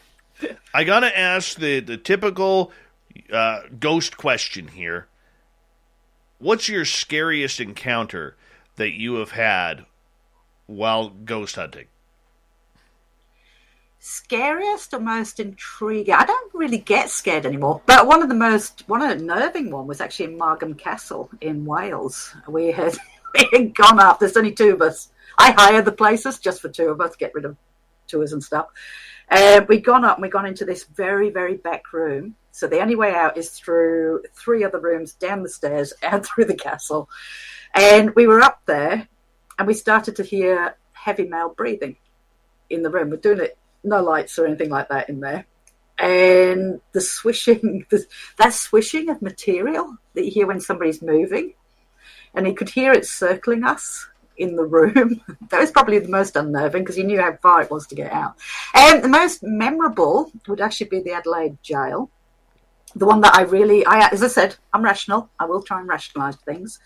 And back in 2007, we had two documentary makers come in, and they wanted to make a documentary on the ghosts there. They didn't believe in ghosts, but they knew it'd be a good one to do. So it's my job to take them around. And the jail at that point was at threat of being lost. The government were going to close it down as a museum back then. So we needed the public on side. So I hedged my bets. I said, I'm just going into the office. I'm just going to go and get a torch. And I went into the office and I went, please, if you can do anything, please do it tonight, because we need these guys convinced and we need to keep your home open. All right. So it started in one of the yards. One of them freaked out because he said he thought he felt his cheek being stroked. And he said it wasn't a breath of air, it wasn't a cobweb. He could feel the fingers, but it felt feminine. It got better when we got into this other building. So I'm standing on the stairs and I started talking about the ghost that's been seen in there, which is of a guard. We call him Sir, out of respect. And just started talking about him when we started to hear heavy footsteps coming across the gantry upstairs from around the corner. And there was no guessing it. There was no going, was that a footstep? This was the click of the heel, squeak of fresh leather as the foot lifted off again. And it came to the top of the stairs behind me. Now I'm standing there going, yes, because their jaws dropped. It was that definite. But I didn't expect what happened next because it started to come down the stairs. All right, this is the most mind-blowing event I'd ever had. You could clearly hear heavy boots coming down the stairs towards us. There was nothing to see. There was no person. It walked between me and another guide, and footsteps sound boring until you have the sound of somebody walking right past you and there's nobody there. As I said, you could hear the leather, like fresh boots. The two documentary makers stepped aside because they said later they felt like an authoritative figure was coming through and they had to let him through. And then we listened to the footsteps walking off down the hallway and out the door at the end. Mind blown. Absolutely mind blown. That would be, however hard I try and rationalise that and try and find a rational explanation, I haven't yet. So it's just, apparently I did an interview with a guard who worked there when it was a working prison, and he came up with the same story. He didn't know about mine. He said one of the guards at night had put his book down thinking another one had come off duty. He could hear them coming down the stairs, came out. You could hear the footsteps, but they were looking through the staircase, the hollow, and there was no legs. There's nobody there. They could just hear the step. So That would probably be my most memorable. Was it frightening? You didn't have time to be scared. It was just like, oh my God. So I tend to get excited now. No kidding. Question coming from KF. Alison, do you know or have you experienced the like of the Min Min lights in the desert? I haven't seen the Min Min lights. I have had a weird experience out there. I was just talking about that, mentioned that earlier. I used to drive. My old job was relocating those camper vans or mobile homes. I don't know what you call them over there. But my job was to take them back to base, go and get them, take them, drive them back to base. And I had gone to Ayers Rock, or Uluru, as it's now called, to go and pick up a van. And I was driving back through the desert, what you would call the desert. It's very old. The one thing that you do get the sense of out there, by the way, is it felt ancient. You feel it out there. And it was getting dark, and we're not supposed to drive at night because of kangaroos. You've got a problem with kangaroos and scrub cattle out there, so you don't want to be hitting it with the van. And I pulled over because there's nowhere to stay. You just pull over at the side of the road to sleep. And I was just like getting ready to sleep. Now, earlier, just before that happened, I actually watched what looked like a star, but it kind of came in bright and then it went out, but it didn't move. It didn't drop like a meteorite or a shooting star. It was very different. And then as I'm driving, there's another one to the side just came in and then went out again. So I thought, well, that's curious, but that's fine. Did the curtains on my van, started to get ready with the sleeping bag, and then suddenly the whole van just went poof and lit up. I have never had this. I've seen it in Close Encounters of the Third Kind. Never had it happen. Now, the light was coming from above. It wasn't coming from a spotlight from somebody looking for kangaroos. This is out in the middle of nowhere. And, yeah, I didn't hang about. I just got back in the driver's seat, and I thought, I don't care if the scrub cattle, kangaroos, I'm going to be driving it out of there. So there's no missing time or anything. It was literally stop getting the sleeping bag out, and I'm in that driver's seat, and I'm out of there until I get to somewhere where there's I was looking for somewhere with trucks and parks. I could park with them after that. So yeah, great fun days, but not the Min Min lights. That's the closest I've come to having something weird out in the desert. So all right, let's move on. Sinister Vax is wondering, have you ever been to a place so scary that you had to leave ASAP?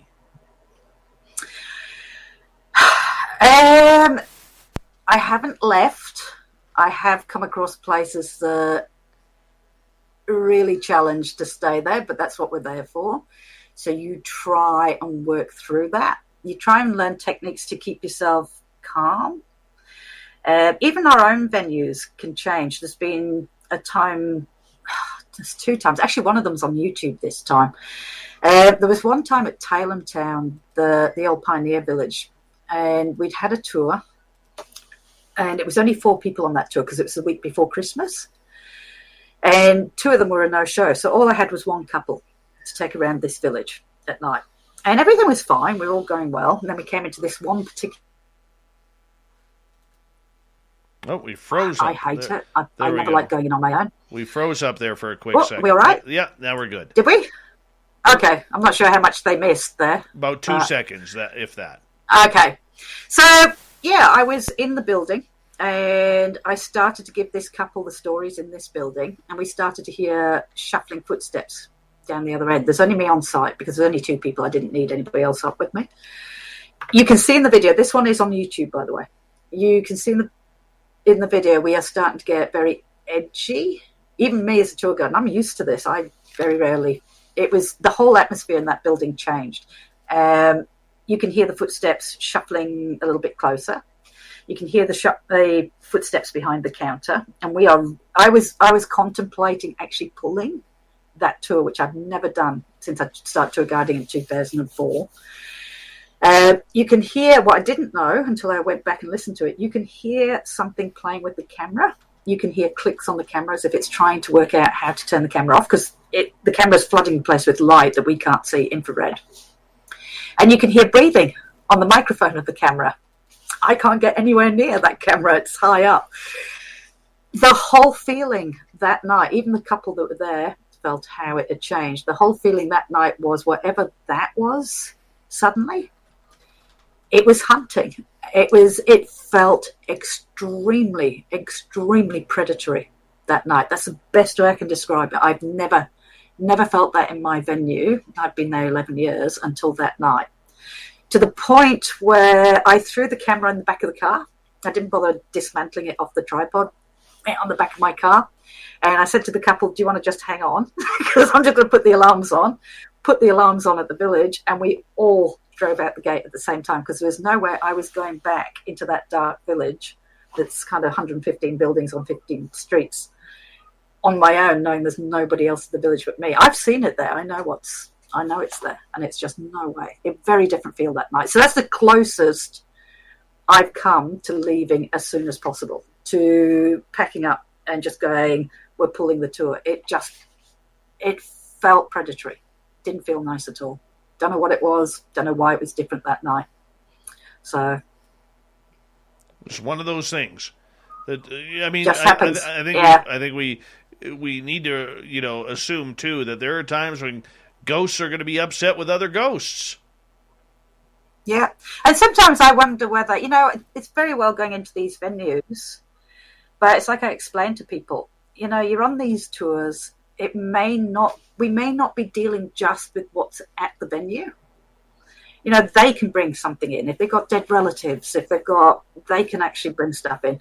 If there's been accidents in the area, I've had that happen too, where it's gone a little bit different to what we were expecting, because it's not with the venue. We're sitting there, we're calling out with all this equipment to talk to somebody. Then is it always the people that are with the venue that actually respond to that? So, isn't that the truth? All right, let's move on to another question here. Narda is asking, Alison, what do you hear on the technology that you use? Okay, what do we hear? Look, we use a lot of stuff. Most of what's out there we've probably got, because we want the tours to be able to touch and feel it. I don't always say it's relevant. I've got to the stage where I don't knock anything anymore, and I'll get into what we've heard. I don't knock anything anymore, because at the end of the day, we're using this day in, day out, and whether I believe it's a broken radio, I'm not going to talk ghost box here, or something's managing to manipulate it. I've stopped trying to make that call, because we have had weird stuff come out of it that would say that there's something else going on. One of them was on a two-way radio, so which you don't expect. We had a guide at Taylor who, whatever was there, did not like him, and I don't know why. And he was never comfortable there, and he had been taking a second tour, and he'd let the tour go, and then he was supposed to come back to me to take a tech talk, talk about that equipment. He never turned up, so I got two-way and said, Ash, are you coming anytime soon to give this talk? And he was really flustered, because he said on his two-way, one of my other guides, who was sitting right next to me, never called, one of the guides, whatever it was, had mimicked his voice and said, Ash, we're finished at the shop. We're now over at the Peak Railway Station, which is the furthest corner away from where we actually were. So he thought he was running late. He said, yeah, no problem, I'll go there now. And he said he rounded into this street and it already didn't feel right. Got halfway up and realised there was nobody there. It's almost like it was trying to segregate him away. Remember this, we're all on the same channel. So we should all get the same message coming through our two ways. And it was only him that got that message, and it mimicked the voice of one of my guides to do that. So I've given up trying to judge now. It seems if it's electronic, it seems to be able to manipulate it. Ghost boxes, we've had good results with that. Just what we hear on the technology is I ran a ghost box in another part of that asylum, and it's stuck on a cookery show. I thought, yeah, it's just a cookery show. Got it started again, took it home and listened back to it. There's actually an under voice that I didn't hear at the time. And the under voice is a male voice that comes through and goes, hello, is that Alison? Oh, so I'll just put that down. So we do get stuff coming out the ghost box. We do get EVP. One of the best EVPs I ever caught was in the asylum. and it was a child's voice as we were packing up. Saddest one I've ever had. And it's a clear child's voice that comes over mine that just goes, "They took off my clothes." Oh, no. Like that. And that's what they used to do, because you can kill yourself with a shirt. So they used to take all their clothes off them before they put them in the cells. If you've got a sick child, it's not going to be conducive. So, yeah, it's the saddest one. I'm going to try and put that up at some point so people can have a listen to it. So I've just got to, I'm behind on video and stuff with running a business as well. It does happen. All right. Crow Creek is asking, have any spirits ever followed you home? No, look, in 30 odd years, maybe once. There's always that exception, isn't there? 30 odd years, and I have been to some pretty bad places, both overseas and here. My house is beautiful, all right? I've never brought anything home except once, and I don't think it was a bring home. I used to say on my tours, "Hey, tell them nothing ever follows me home, you're fine." And then one night, just one night, I was lying in bed and this shadowy figure went past my bedroom window. And I live out in the middle of nowhere. There's no roads come past me. So I'm kind of, my rational mind is going, you know what? If I really believed my house was haunted, I could actually quite believe that was a ghost going past. And I was trying to do that psychological thinking type thing. And then I turned over to go to sleep. And then my bedroom door, the handle went and the bedroom door opened. I thought, oh, it's my husband coming to bed. And, of course, he never got into bed. And I'm like, I wonder where he is. He was down in the other room with my kids. He was nowhere near the bedroom. So next morning I got up. And my guide used to stay the night. And I said to him, this really kind of weird thing happened last night. And he said, well, so did I. I had a really weird thing happen. And I said, well, what happened to you? He said, well, he got woken up because something banged on the window. And then the glass bowed outwards. He said it was really weird. And I thought, oh, it's a bit weird. And then my daughter got up, came down. We were all kind of standing. And she said, Mum, I had a really weird night last night. I said, what do you mean you had a weird night? She said, well, I was woken up and there was bangs all over the room. It was just like bang. And she doesn't even believe in ghosts. And it was just like bang, bang, bang in the room. And it kept her awake all night. And it was fine the next day. It was almost like it said, but I can if I want to. I just choose not to. It's all right. Message taken. So, nothing bad. It was just as if a point was made. So they're happy. Look, as I keep saying, they seem to be perfectly happy where they are. For whatever reason, they're in these places. Why would they come home with a stranger? You know, they seem to be happy with it. That's my experience. I'm not saying it. To show you how easy it is to file a claim with Geico, we hired a scary movie victim. Oh no, a tree fell on my car, and there's only one thing to do. Trip over my own feet and pull myself across the lawn while yelling help at a barely audible volume. Sorry to interrupt, but you filed a claim with Geico, so you've got a designated claims team to help you. This Geico sounds suspiciously reassuring. Are you sure I don't end up getting surprised with an unexpected twist? Just that your Geico team will always be there to keep you updated. No! What is it? Oh, nothing. I just didn't see that coming. Geico. Great service without all the drama. Expand your influence by adding high-quality music to your videos. Premium beat tracks are produced by award-winning musicians at world-class studios. Plus, our license gives you tracks for a lifetime. Pay once and never again. Save 25% on your next track at premiumbeat.com/royalty-free/podcast. It doesn't happen. I can only go by my experience, and everybody's experience is different. So I certainly wouldn't knock anybody else's stories where they've had it happen. Definitely. All right. Jules is asking, have you ever come across indigenous spirits? Yes, maybe. I try to respect the indigenous culture here because they have their own beliefs, they have their own people that deal with stuff like that.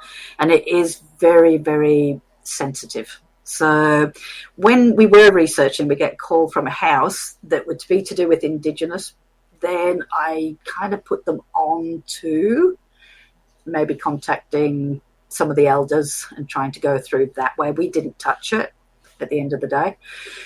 Have I ever come across it?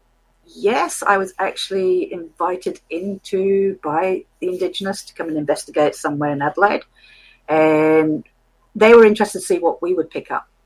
and it picked up pretty much what they were experiencing. And it picked up, I don't want to go into too much because it was a private one, but it backed up and it made them feel a lot better as well, because it answered some questions for them that they were worried about. So another one, I did a uni theatre, and we actually we had stuff happening in the theatre, which it's fairly modern theatre, nobody died in it, but they were having things happen.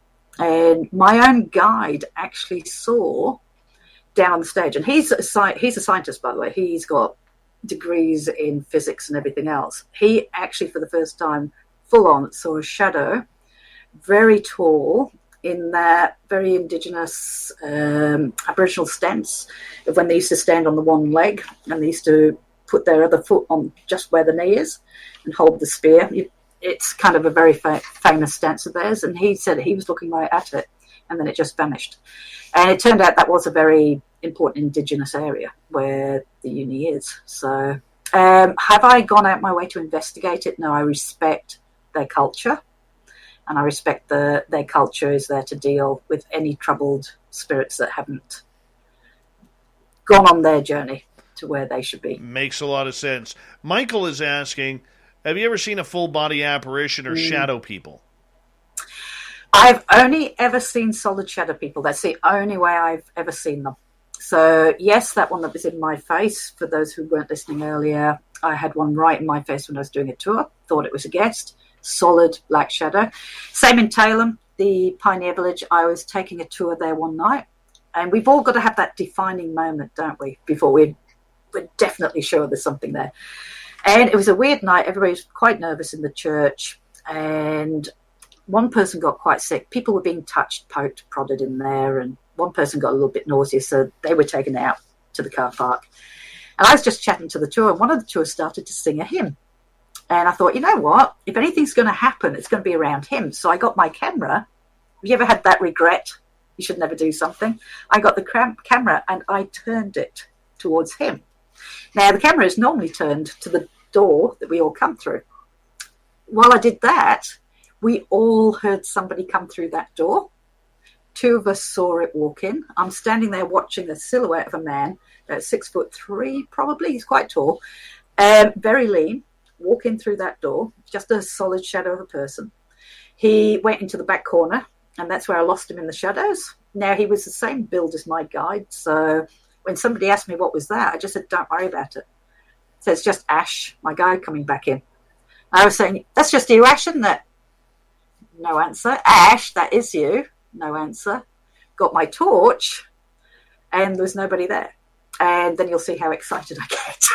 It's just like once I knew one scene coming in, full on. Wasn't out the corner of the eye. It wasn't like brief. I watched the person walk in. I thought it was a real person. But I've only ever seen them like a solid dark shadow. I've never been lucky enough to see a full. I don't think there might have been one. I'm just suddenly remembering stuff here. I've never actually, apart from maybe once, seen them as a full body apparition. All right, we got 45 seconds left. Let's get to another quick question here from Crow Creek. Is there any certain time of the day you get more activity? No, when we were researching, obviously tours, we tend to focus at night, so we get a lot of stuff happening at night. During the day when we're researching, we used to go out and do daytime stuff because we wanted to know, do you get as much during the day as you do at night? And we found that if the place is active, if the place is haunted, you'll get as much on the equipment as you will at night. EVPs. I've got EVPs from daytime. It's the same, basically. But we prefer to do it at night because the world goes quiet and you don't get that contamination of birds. And we're going to be 45 seconds. I've probably gone over, haven't I? No, you're perfect right there. I get going. We have Alison Oborn from Adelaide, hauntedhorizons.com.au down in Australia. We have her for another 30 minutes here on Spaced Out Radio. Kick off hour number 3. Then it's John Hudson with the UFO report, Shirky Poo's news, and the thought of the day. The jam-packed hour 3 is next on the mighty SOR.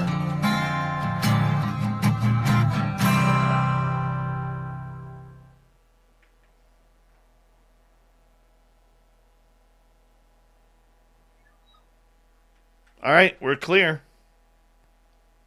Wow, that's gone really fast. It's been a lot of fun.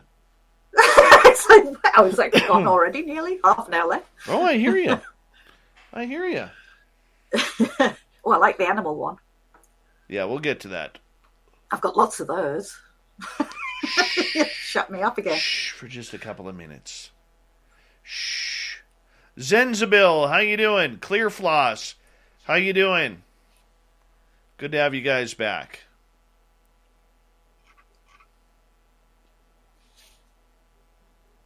All right.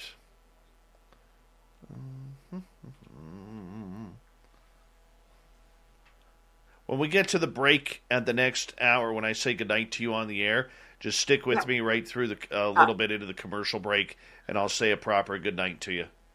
All right, not a problem. Really appreciate you doing this. Thank you. No, it's been good. I've really enjoyed it. Oh, it's been awesome. So you come on not knowing how you're going to talk for 2 hours or whatever it is, and just to get into a conversation with somebody and you just forget the time. We make it happen. We make it real. Lavera Lucchini, welcome to Spaced Out Radio's chat room. Thank you so much for joining us. So many new faces in here that you brought. Thank you for that. That's good. Now they'll keep coming back, I hope. Oh, I hope so. We're good afternoon entertainment for New you. fans. While you're working, you can have it in the background. You can listen and watch. You got that right. Grandmaster, what's going on?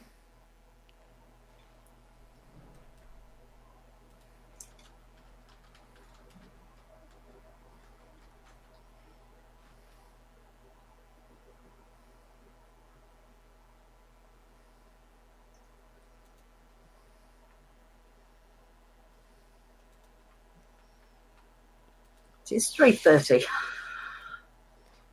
We're killing time. Thank you, Phil Tan, for subscribing. Appreciate that. Yeah, we got a lot of good questions here. I'm just going to run with this.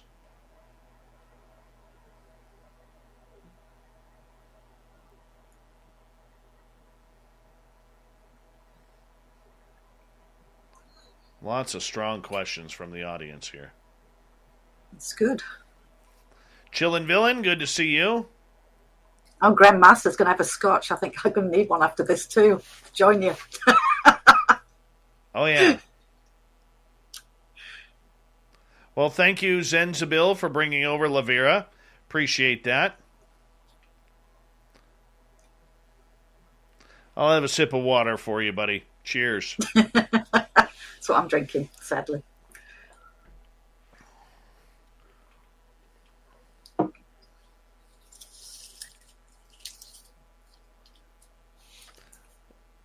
Michael Morris, finding good ghost stories is harder than it seems. You need people who can talk the story too and tell the story with detail. That's kind of the hard part. But we are searching for them. We know we have to do a few more, so we are searching for them.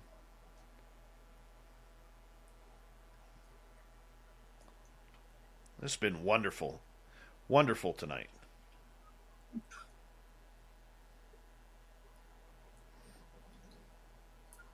Terrible Times, how are you? Welcome back. I've decided to grow the beard out a little bit because it is firewood season, and I got to look really lumberjack when I go in. Fire up my chainsaw for the first time, maybe tomorrow. Yeah, I think tomorrow I'm going to fire up the chainsaw for the first time. Go fill up the back of my truck. Come on in. That'll be fun.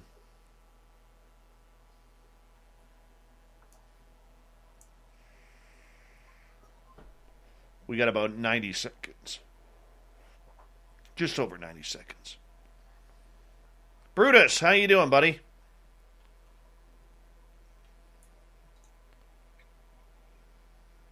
Yes, I do have a still chainsaw. I just hope it's not windy tomorrow because it's really windy today. And you don't want to go fall trees in the wind. That sucks. And the other issue that I have is my entire tree area where I went my last couple of years is all now burned after the forest fires this summer. So now I have to go find a new area to find trees.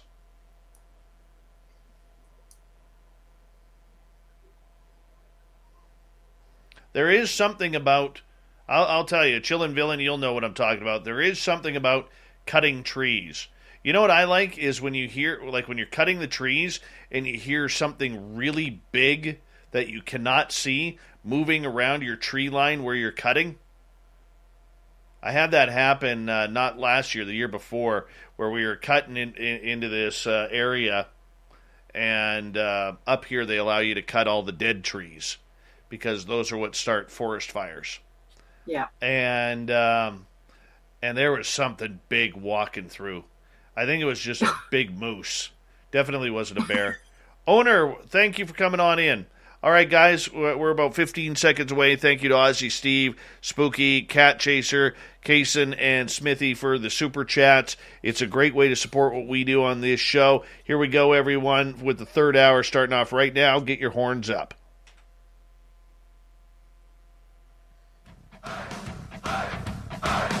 Would you like to connect with us? Head to spacedoutradio.com for all your latest show info. Now, back to Dave Scott and SOR. Third and final hour of Spaced Out Radio is now underway.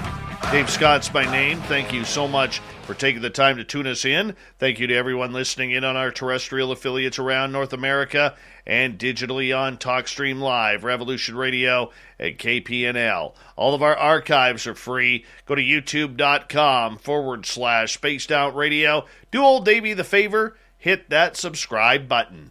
The Desert Clam has set the password for tonight in the SOR Space Travelers Club. Fanfaronade.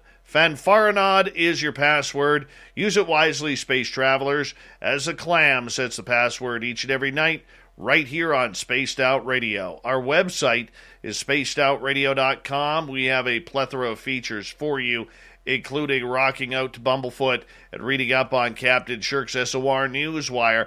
Follow us on Twitter at Spaced Out Radio and on Instagram, Spaced Out Radio Show. For the final time tonight, Alison Oborn is with us, all the way from Australia, talking about the hauntings of South Australia's Adelaide Haunted Horizons. Yes, her website, AdelaideHauntedHorizons.com.au, and we're so thankful to have you here, Alison. Thank you so much for joining us tonight. It's been fun. It has been fun. It. We're going to start off with a question from Tony, who is asking, have you ever come across animal spirits? Yes, now. And it's nice to think that that happens, that your pets and stuff go on. 2 stories, one at Tailem Town again. He used to have horses there, Clydesdales, and one of them, Rose, she was the last one left, and she got put down because she got what we call sand colic, which is where the gut twists, so they had to obviously do the right thing by her. But I had a tour a few days after that, and I was coming through the streets, and there's a little corral area that says, don't feed the horses, bitey horses. So as we're coming through, one of the ladies said, where's the horse? And I thought she'd been to the village during the day and had seen Rose. And I said, well, unfortunately, we don't have the horse anymore. She was put down a few days ago. And she just went, but I've just heard it. I've just seen and heard the horse in the yard there. It's like, okay, she'd heard it's not. A tour a week after, coming through, said exactly the same thing. Where's the horse? Well, we don't have a horse anymore. But I've just seen it standing there when we came up to the yard, past the yard. So the other one was with my friend, just to give people a bit of hope about pets and stuff like that. So now I have German Shepherds, and so did my friend. And I had one that was very old. His name was Saxon. And he couldn't walk well. I also have horses. So I was down at the stables with my friend dealing with a horse, and I needed something from the house. And I said, can you go back to the house and get me this bandage? So she went back to the house, and as she came down, I saw Saxon trotting along just behind her there. I thought, wow, he's looking very sprightly because he used to have wobbly hind end, but he was trotting along quite nicely. I thought, okay. Didn't think anything of it. Got the horse all bandaged up. And then went to go back to the house. And I said to Ros, my friend, I said, where's Saxon? And she said, what do you mean? I said, well, he came down with you. Where's Saxon? And she said, he didn't come down with me. And I said, yeah. And I described the dog. And she just went white because that was her dog that had been put down a couple of years earlier. And I'd never seen the dog. Went back to the house. Saxon was asleep in the house. He hadn't even moved. So, and she did say she wondered whether because she was absolutely besotted by him, had wondered whether the dog was still with her, because sometimes she said she felt him in the car, because he always used to travel with her. So, yeah, that was a nice, reassuring story that maybe even they carry on. No kidding. No kidding. All right, let's get to Jules' question. Have you ever had or experienced poltergeist activity? Yeah. Definitely back in that building I don't like at Tailem Town. 3 times I've had mannequins thrown. I had a very quiet night. You know those nights that you die of death, nothing's happening. And I'd kind of challenged. I don't provoke, but I had challenged in there a little bit. Just from the responses we're getting out this building, there appeared to be an abusive relationship once. I'm standing there going, did you used to hit your wife? If not, why don't you try it with us? And are you too gutless type thing, which I don't normally do. And then 2 weeks after that, I came into the building. I had to go in on my own to dismantle a camera. And all I had was a tiny little torch, and that was it. And I was behind the counter undoing the battery pack. Didn't hit the counter at all. And it's full of mannequins. The mannequin at the end of the counter suddenly went flying across the room and smashed on the door opposite. Now, if you look at the layout, even if I had knocked that counter and unbalanced the mannequin, it should have fallen in a completely different direction and only halfway across the room. This one just went bang on the door. It's yeah, I've seen that happen 3 times in that building. So, yeah. Definitely.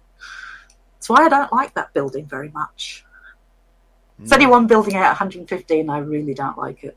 So, what's that like to all of a sudden be in a situation with poltergeist activity where you have zero control of what is going on? Yeah, you don't. They have control. And it's amazing to watch when you know it's an impossible trajectory that it's gone in. And I've not witnessed it very often. Only about 3 times in that, well, most of them in that building. I've had things move, but not ferociously move, like being thrown, which I would put more poltergeist type. So I've had balls flying off things, and which is another video up online. Very cool. Very cool. All right, let's get to another question here. Lynn is asking, is it hard to get the names out of spirits? If so, why? I don't know why, and that's just it. At the venues, we're constantly asking. Occasionally we will get something coming out and a name. But, we've tried to get the names for that entity that comes into the church. We've called him Ted, but we don't know what he's called.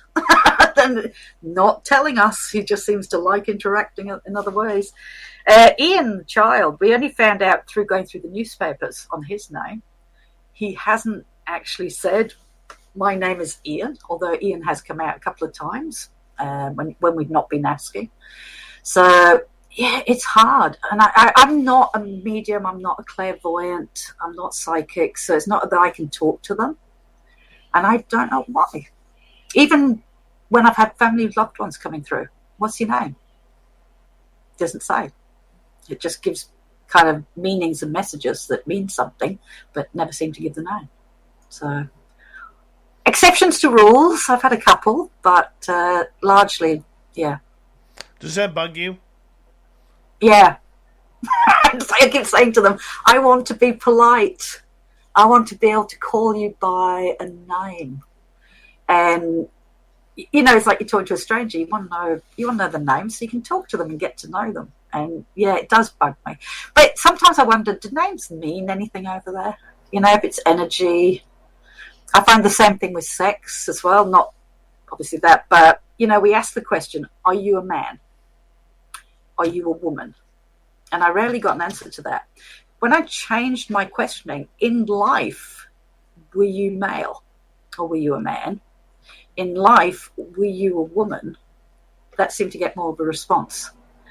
So if gender doesn't mean much over there, do names mean that much? I don't know. I wished I had the answers. I wished we knew it all. We don't.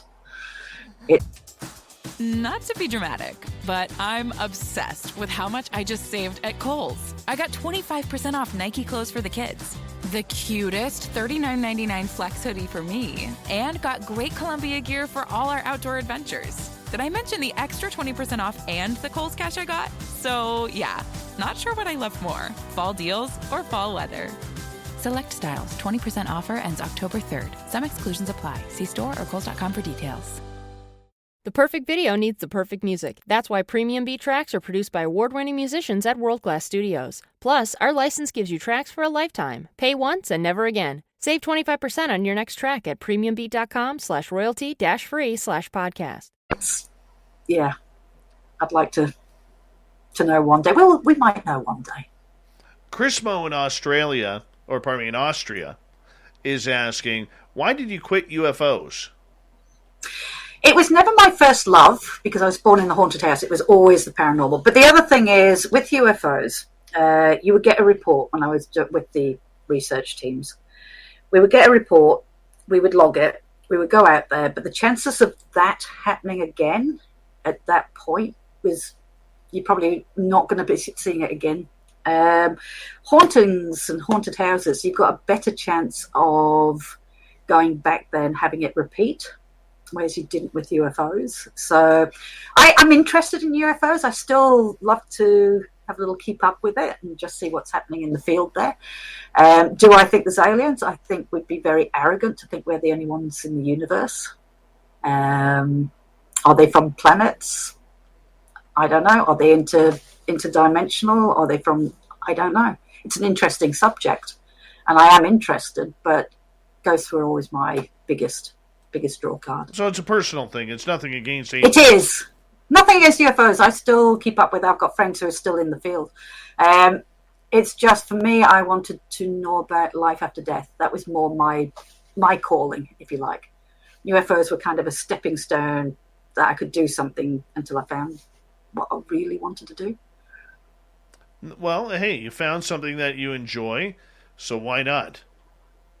Love it. No, absolutely. And let's go to KF here, who is asking, is it more likely to see ghosts on a full moon? Oh, exceptions to the rules, but for me, from my experience, other people might think differently with what experiences they've had. I absolutely hate full moons. We used to, when I was researching, we used to get things happening and then the moon would come up and then everything would go peaceful and quiet. Tours, I do keep patterns, by the way. That's the one pattern I find is a full moon. It seems to be weaker activity or not as much. But exception to the rule, when I saw my best sighting coming in that church that night, that was a full moon. So, yeah. Affects the living. You talk to any police and ambulance and emergency people, full moon seems to... And going back to asylums that I work in with the history and heritage, lunatic. All right, Luna actually came from the fact that you already knew back then. Full moon can cause reactions in people. One of the famous asylums here, Beechworth, the person who ran it used to walk around at night, if it was a full moon, with an umbrella to shield himself from the moon's rays. And he was the one in charge. So, yeah. All right. Activity.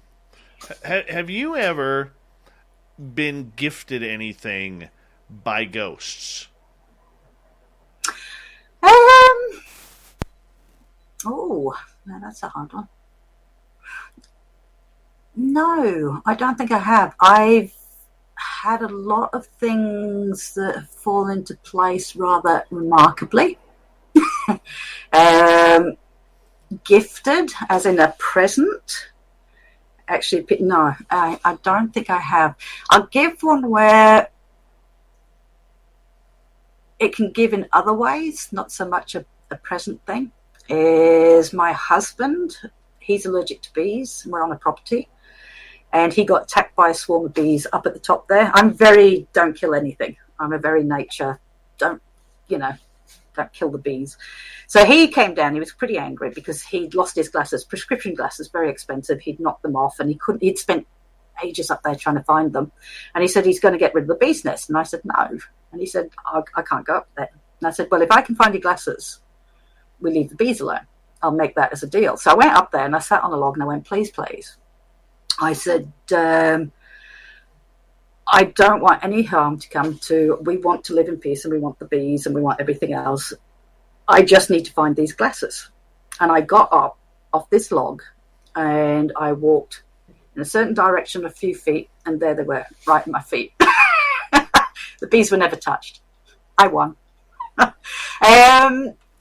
It's a hard one because I haven't had a present, but I've had lots of things happen that have been almost a thank you, if you like. So you're getting into a weird thing because I have had some weirder side of me that I find hard to. That's okay. We're all weird. As a rational. It's just irrational. The rational in me goes, that never happened. But But it's okay to embrace. It's okay to embrace the woo. It's okay. Yes, so I had a couple of dead people come into my dreams once, and it was the weirdest thing. I used to work on horses. Her father, and the only connection I had with her father was he'd walk past me in the stables to this client, and he passed away, and I kept getting him in my dreams, and he'd be behind me and be pushing me towards his daughter. I'm a very rational, 100% rational person, so I'm like going, no, this is ridiculous. And so I thought, I'll go and talk. I'll go and see if he's there. And I went on the property and I knocked on the door and there's nobody there. And I said, that's it. I've done it. All right. And I said to whatever's there, if you're real, if you're not just a dream, I want something weird to happen with wedge-tailed eagles. I was about to walk my dog in the forest. I want to see 2 wedge-tailed eagles doing something unusual. So I went down to the forest and I was opening the car door, slamming the boot, getting the dog out, putting the lead on. And as I turned around, there's a wedge-tailed eagle sitting on the post next to me, which should have taken off with all the noise I was making. And it took off. And I thought, no, that's not good enough. That's just one. And then the second one took off from the ground. And it was like, oh, God. And I felt I had to. And it's the most embarrassing thing to do is to go up to one of your customers, all right, and say, hey, I've got your dad in my dreams, your dead father in my dreams. And I thought, I've got to do it because I made that pact. And I did it. I was so uncomfortable doing it because I don't do that. And she looked at me and she says, oh, my God. She said he'd written a book before he died of poetry and they were just publishing it and having the publishing party. And she had been wondering if he would ever be there. And it's like, well, I think he is. So, and I've had lots of good things happen after it, as if it's a thank you. Things will fall into place. So I've given, they'll give back. So, and that's really weird because I am so rational and I just feel weird talking about that stuff. That's all right. So you can go to our store on our website, get yourself a woo t-shirt. Go and live the woo. You need more woo. Jules is asking, what's the difference between ghosts and spirits? A ghost is supposed to be more, I'm just going by what people think they are. Ghost is supposed to be a more earthbound spirit that is in a place. So spirits, they're supposedly all around. It's your loved ones that are hanging out. You might not see them, but they're there. They're the two. Ghosts are supposed to be more, on the earthbound plane than the spirits, is my understanding of it. Do you think this is all part of a major phenomena? Jules is wondering. Jules, that's interesting because I think we try and clump it. What I'm starting to, after all these years, I think we're trying to take all this stuff and we're trying to put it in the same basket. And in all honesty, I think that's the wrong thing. I think there's more stuff, different stuff happening. I think the universe is just an amazing place and we don't understand it. And I think we're trying as a human race, trying to put it in that one basket. And I don't think we can. You know, you think you've got it and then it'll change. Something else will happen. So, yeah, I think we don't understand it, but I don't think it's all one thing that we're dealing with. Chillin' Villain is asking, do you think it's possible aliens and ghosts might be one of the same? Anything is possible. We don't know. But it's interesting. That's what I said earlier. We don't know what we're dealing with. You know, is it that something will take the form of a ghost? Because I really want a ghost. Therefore, I'm going to see it as a ghost. Somebody over there might want to see an alien really badly. And maybe it'll present as an alien. We don't know. And I'm never, ever going to say, I know how it works. I think, yes, an alien can be a ghost because we don't know. We don't know. We got 4 minutes left. I got a bunch of questions. We're going to race through here. KF is asking, Alison, do you see orbs? Have I seen an orb with my own eyes? Yes. Do I like photography on orbs? No, because that's just me again as a photographer. Because there's too much creation of environmental factors. But have I actually seen one? Yes, I have. So are they a real phenomena? So the min lights, you know, are they kind of a similar thing? So, yeah. All right. Owner says, my mother passed away a year ago. Whenever I see her in my dream and then wake up, it's 3:33 in the morning. Whenever I work at night and feel her presence, it's 3:33 a.m. Is 3:33 a.m. a specific sign? Well, everybody thinks that witching hour is 12 o'clock, but it's not. It's actually 3 a.m. in the morning. So a lot of people seem to have things happen about 3. I'm not personally into that, but if you're waking up and having it at 3:30 every morning, and if that's happening every day, it's going to become more unusual to you, and maybe that's the sign in itself. All right, because if you woke up at sporadic times, you just go, it's a dream. But if you're woken up at that time at 3:30 by the presence of your mother or grandfather, then you're going to take it a lot better. You're going to take it a lot more seriously that it's something odd. Does that make sense? I don't know if I explained that correctly. I think it makes perfect sense. Over on Twitch, Electric Gregtar is asking, should the world be ready for any kind of worldwide ghost event? And if so, how? I so wish. Hey, look, the ghost has just blurred me out as well. I honestly, we've been trying to prove that ghosts exist for about probably longer than 150 years. And nobody has really definitively proven that ghosts exist. And I think nobody's going to take any notice of it until the science community does. They're not going to look into it. It's all woo-woo, a lot of it to them. I don't think, sometimes I wonder if we're even supposed to know, if it's our thing to know. Maybe we do have to just pass over before we know for definite. Do I think there's a big ghost thing coming? Personally, I don't. I think it'll just trek on the way it does, being the mystery, and I think it will come down to our own personal experiences on that subject. And I think that's probably the way it's meant to be. Alison, I want to say a big thank you for you coming on Spaced Out Radio over here in North America for us to learn about ghosts in Australia. It's a first for us to talk some ghost hunting with people over there.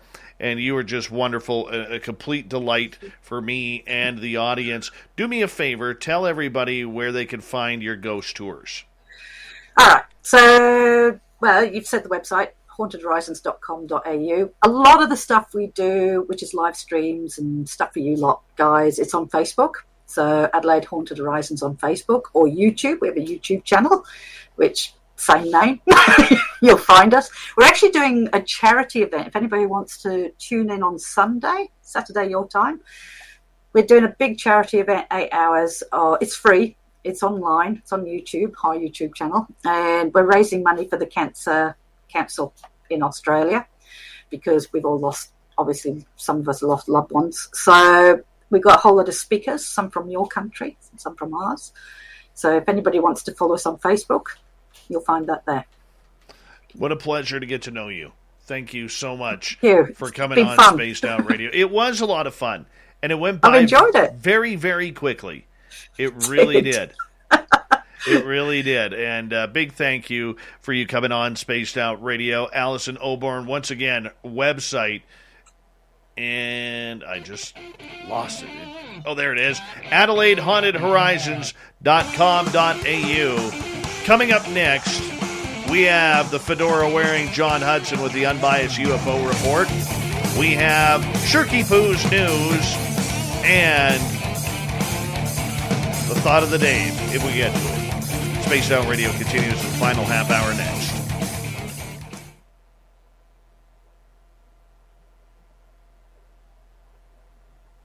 Great show, Alison. Thank you. That was really good. I really enjoyed it. That was fun. It's a great way to spend an afternoon chatting about your passion. That was a lot of fun. Great job. Thank you. Hope everybody enjoyed it. They did. Very positive. Very positive. Oh, good. Yes. Yes. I really enjoyed that. So thank you so much. And my pleasure. You enjoy your time. We're going to have to do this again in the future. Anytime. Absolutely. And I really like chatting enjoy with. this. It's like chatting with friends now, isn't it? Well, we are now. Yeah. So, really appreciate your time. I'm going to let you go because I have to get ready for our UFO report. But thank you so much. You're absolutely beautiful. Take care, okay? Okay, thanks a lot. Good night. Bye. That's Alison. She's wonderful. I'm very, very happy with that. Very happy with that. Stetson John, Fedora John, whatever you want to be called. What's happened? She was amazing. But the thing was so great about her was that not only was she very knowledgeable, very pragmatic, and appeared to be, very thorough and honest, but she had so much passion and love for what she's doing that it just made it so much fun to listen to her. Yes, definitely. Definitely, I would agree. And very level-headed, not too high, not too low, just very calm and smooth. And this is what we got. Believe it or not, it's all up to you whether you want to tune it in or not. Absolutely. I really that spider she was talking about, Dave, that's a hunter spider. And they're like, they get like this big. And I had a friend who was driving in Australia, and he put down his visor, and there was one sitting on his visor right in front of his face. He nearly crashed his car. But the funny thing is, they're not poisonous. But boy, do they eat big things. All I'm saying, man, if I come across a 9-inch spider in my car, I'm blowing that prick up. Okay, the entire car has to go. It's gone. G West, how are you? Good to see you, buddy. Someday I'm going to go to Australia specifically to get over my issue with certain insects and reptiles. You're gonna die. You're gonna die. Do you know about those little tiny ones? Those little tiny squid that are invisible? Like they're so small you can't see them, and they're in the ocean. And if they go up your nose, you die instantly. Yes, I've heard of those. That's why you don't swim. They have them there too. Yeah, everything. They have everything there. Anything that can kill you is in Australia. It's like the Walmart of deadly animals. Absolutely. Aisle 5, tiger sharks. Aisle 6, great whites. Aisle it's really 7, astounding. Saltwater crocodiles. Oh, you want to go for a swim in the river? You want to go water skiing? Can't. Bull sharks. Oh. It's amazing. Nope. Like as a kid, you think it's just alligators because you see that Dundee movie and you think it's just alligators. Yeah. The alligators, those are the easy ones. Yeah. They're big and loud. Mm-hmm. No way, man. No way. That shit just kills you. Like in the Olympics a few years ago in Australia and Sydney, when they had the swimmers swimming near the Opera House, and they actually had to have divers, military divers, in the water to push any sharks away. No effing way am I doing that. No. It's wrong. Oh, man. The gorgeous Jennifer Hawkins has arrived. Better late than never. That's her nickname. Eva, how are you? Good to see you. Trevor, what's going on, man? Honestly. I would sooner come face to face with a moose than 98% of the creatures in Australia. Yeah, but the thing is, you live to learn. I was in Tahiti once, and I was talking to local people, and they said you grow up learning. You never sit on the ground. You build your bed like 4 inches off the ground. Like everything's off the ground because there's so many little things they may not kill you, but they can make you very sick. Absolutely, it's a war to survive down there, man. Yeah, G West. I flush my toilet before I go to the bathroom every night now because of a video on YouTube of a giant Australian spider hiding underneath the lip. I saw that, and I do that too now. Yes. The thing was like that big. No friggin' way, man. That's why I'm glad I live where I do, because snakes aren't here. The little garter snakes are, okay? But big snakes, no. Okay, no rattlers, no boa constrictors. They can't live here. It's too cold. And honestly, we have black widows, and we have 5 seconds, dude. Hold on. 5 seconds. Yeah, no problem.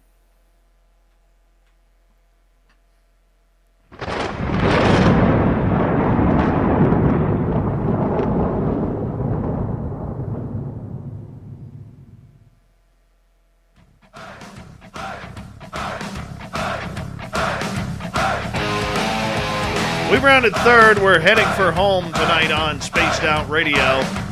My name is Dave Scott. Thank you so much for taking the time to join us. Really do appreciate it. Want to remind you that if you missed most of this show or others, check out our free archives by going to youtube.com/Spaced Out Radio. Do me the favor, hit that subscribe button. Our website is spacedoutradio.com, where we have a plethora of features for you, including rocking out to Bumblefoot and reading up on Captain Shirk's SOR Newswire. Follow us on Twitter @Spaced Out Radio and on Instagram, Spaced Out Radio Show. Let's get to the UFO report.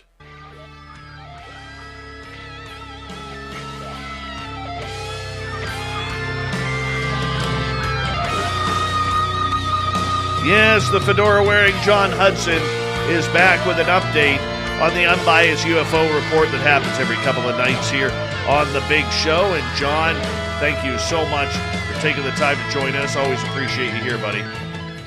Well, glad to be here, and thank you everyone for sticking around. It's been quite an interesting couple of days. Quite a lot happening in the last couple of days. Let's start off with an article on thedebrief.org. That's Tim McMillan's news site. Great publications over there about anti-gravity. What is going on here? Okay, so this is really cool, and this is a lesson that everyone should pay attention to, because at the end of what I tell you, Socks are the #1 most requested item at homeless shelters. Underwear second, and shirts are third.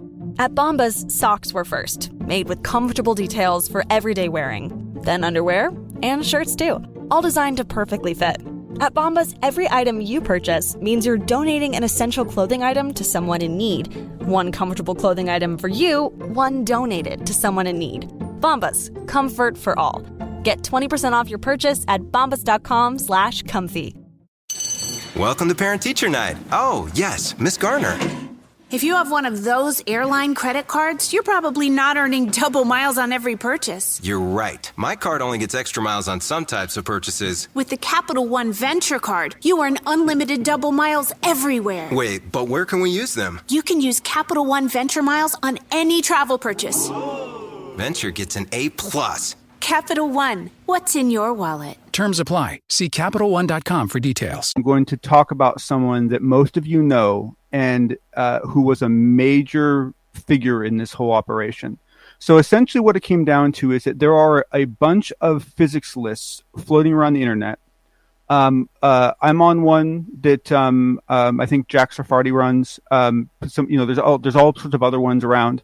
And they all have different people on them. Some are full of NASA people, some are full of JPL people, some are full of paranormal people. And essentially, a guy named Mark Sokol, and Mark, if I mispronounced your last name, I apologize, basically got together with a couple other people, specifically Tim Ventura, and it's decided to take all these different lists and bring those people together and start doing Zoom calls where people could present what they're working on.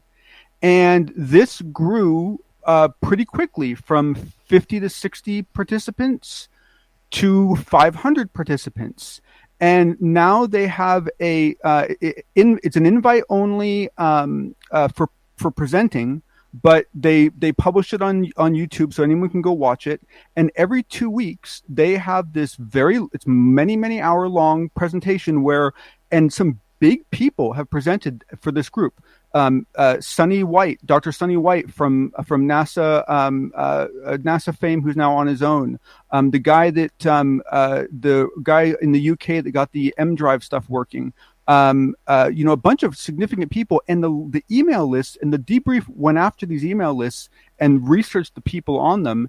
And these lists were full of senior people at, MIT, Harvard, JPL, NASA, you pick it. I mean, everyone was in there.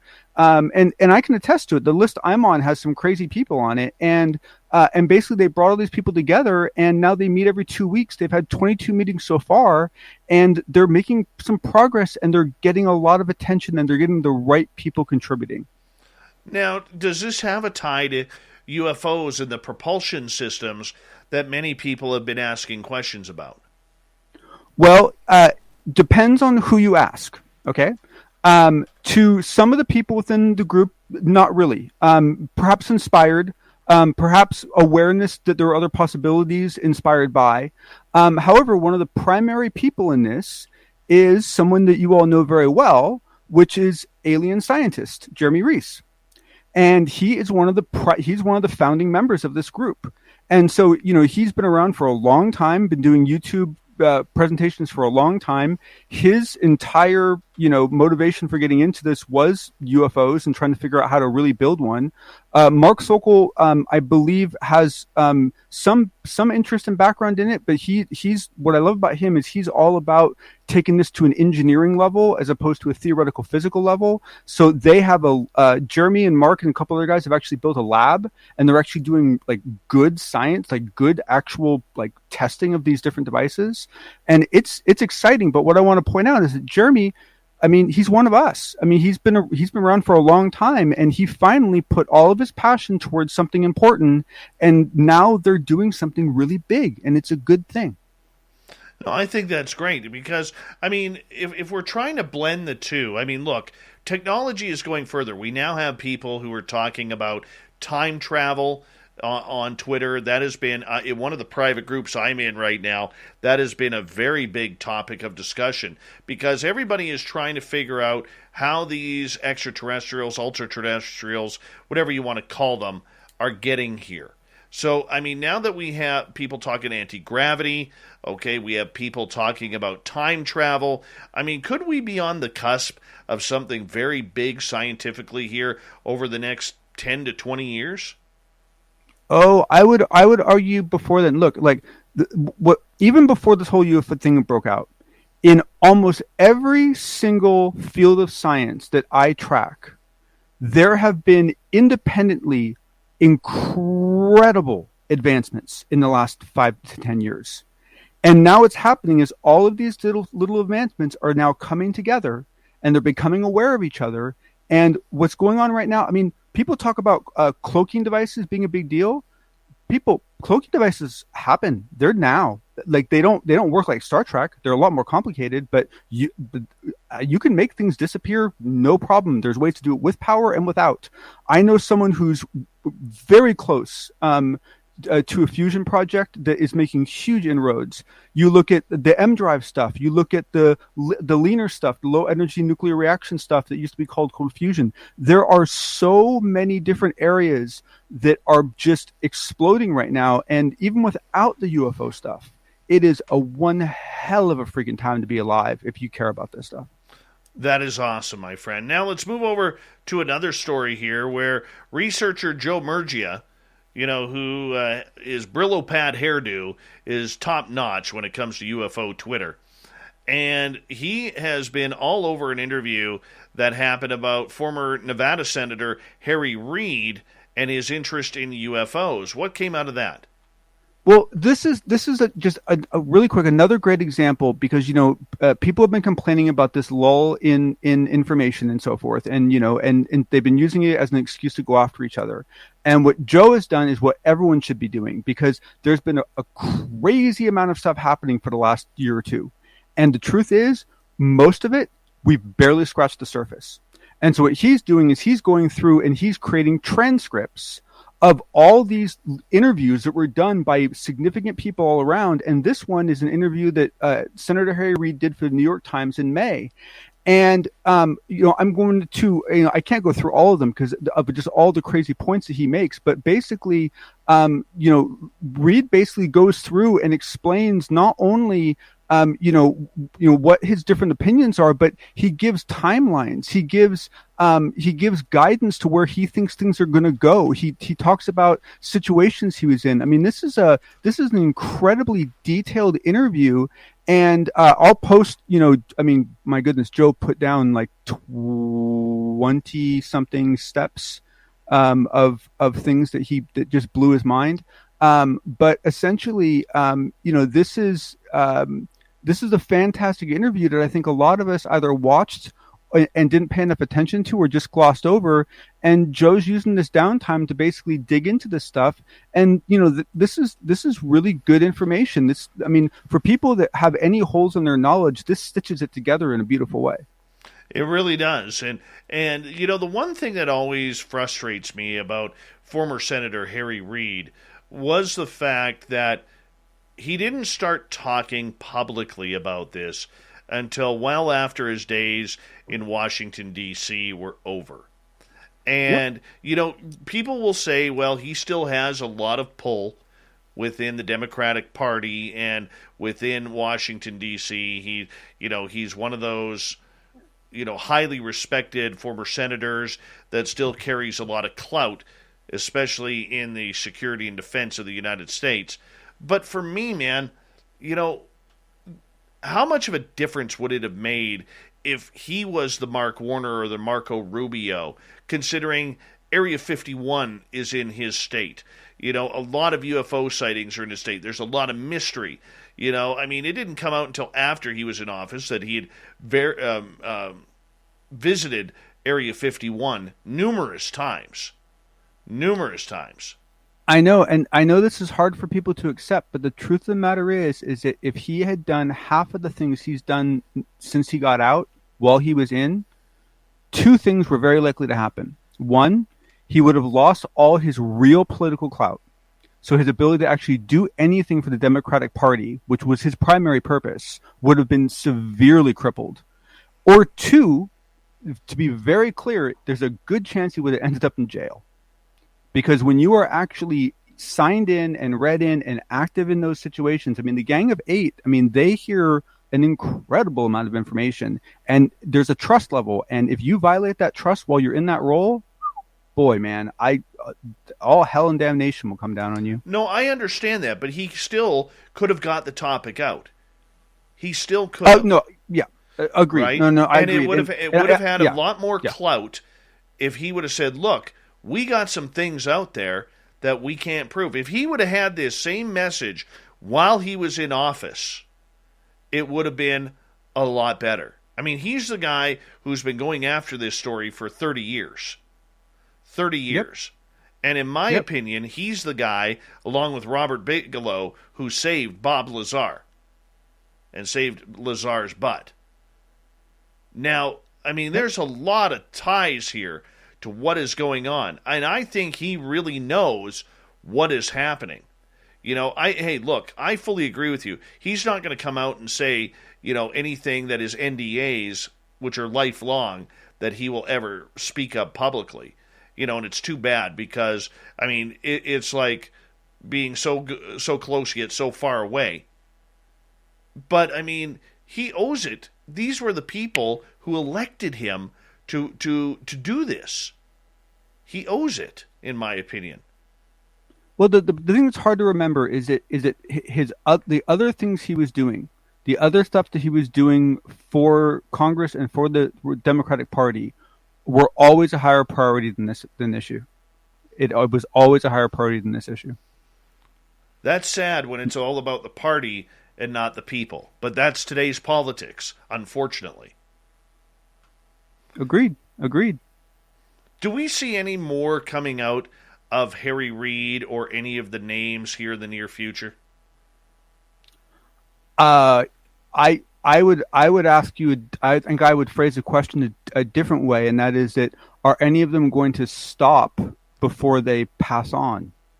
I would argue that each one of these folks are going to continue to just, occasionally give interviews and leak out more and more information, and will get more bold and will get more confident that they can do so until someone slaps them back or until they pass on. And so my guess is that we will continue to hear from Harry Reid for some time. It'll be interesting, though, because in the end, the question now becomes, who's going to be the next Harry Reid? Is it going to be Mark Warner? Is it going to be Marco Rubio? Is it going to be someone completely else who has a real interest in this subject? Yeah, it won't. My guess is it won't be anyone that we currently know about. But to be honest with you, I haven't actually looked closely at who the Gang of Eight is now, who they've been in the last 10 years, and made any kind of guesstimates on where each of those individuals are going to go. Because you got to realize Rubio is going to only do it as far as that he believes it helps his presidential chances. If he thinks any of it gets in the way of his chance of becoming president, he won't touch with a 10-foot pole. Very true. Are you still surprised, though, that President Biden hasn't come out and said anything about this yet, while everybody around him seems to be talking UFOs? Not in the slightest. To be honest with you, and I know I'll be unpopular in saying this, but if I was Biden, that's exactly what I would be doing. Because here's the thing. There is a process going on, and there are sides in that process. And the president needs to stay above that process. And now if NASA comes out with something, if anyone comes up with something, he can then stand where he sits and say, wow, that's really interesting, But, he starts getting involved in it, and now he becomes part of the game, and that completely hampers his ability to do his job. Very true. Very true. John, big thank you for another high-quality, unbiased UFO report. We always appreciate you coming on Spaced Out Radio. And stick around. We'll hang out afterwards. Let's get to the news. That's good.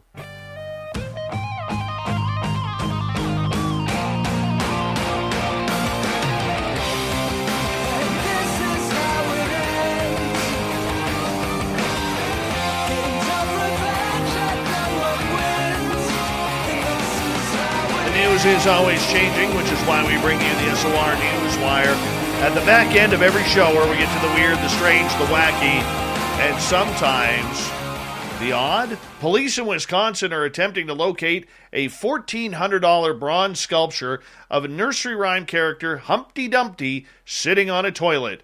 The Madison Police Department said the sculpture, named Dumpty Humpty, was stolen from an art fair on the Squares vendor's booth. The vendor said she had seen two men lingering around her booth while she was setting up Saturday, and the sculpture vanished along with the men when she left the stand for a short time. Police say they found security camera footage of the two men described by the vendor leaving the area with the sculpture. Here's an awesome one.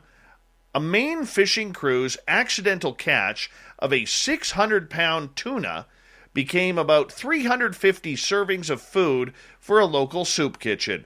Ross Alex, captain of the Catherine Ann, said he and his crew were fishing for lobster bait off the coast of Belfast when their nets captured something unexpected.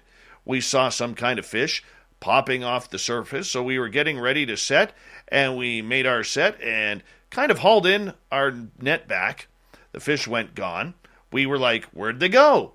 We got to our net, like 3/4 of the way back, and there was this giant tuna. Alex says the vessel was not licensed to catch bluefin tuna, so they attempted to free the large fish, but determined it was too entangled in the nets to revive.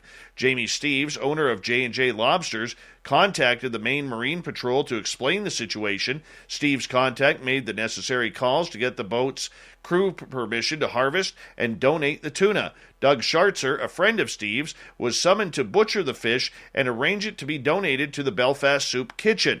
Officials at the soup kitchen said the 600-pound tuna became about 350 servings of food delivered to the community on Tuesday. I think it's a wonderful opportunity for the people of Waldo County for us to be able to give them this fish through Belfast Soup Kitchen, said Cherie Merrill, executive director of the Belfast Soup Kitchen. Wonderful story there.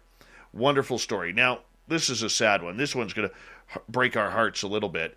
The ivory-billed woodpecker is among 23 species declared extinct by the U.S. Fish and Wildlife Service. The service has also proposed removing them from the Endangered Species Act, which protects species under threat. In all, 11 birds, 1 bat, 2 fish, 1 plant, and 8 types of mussels have been declared extinct.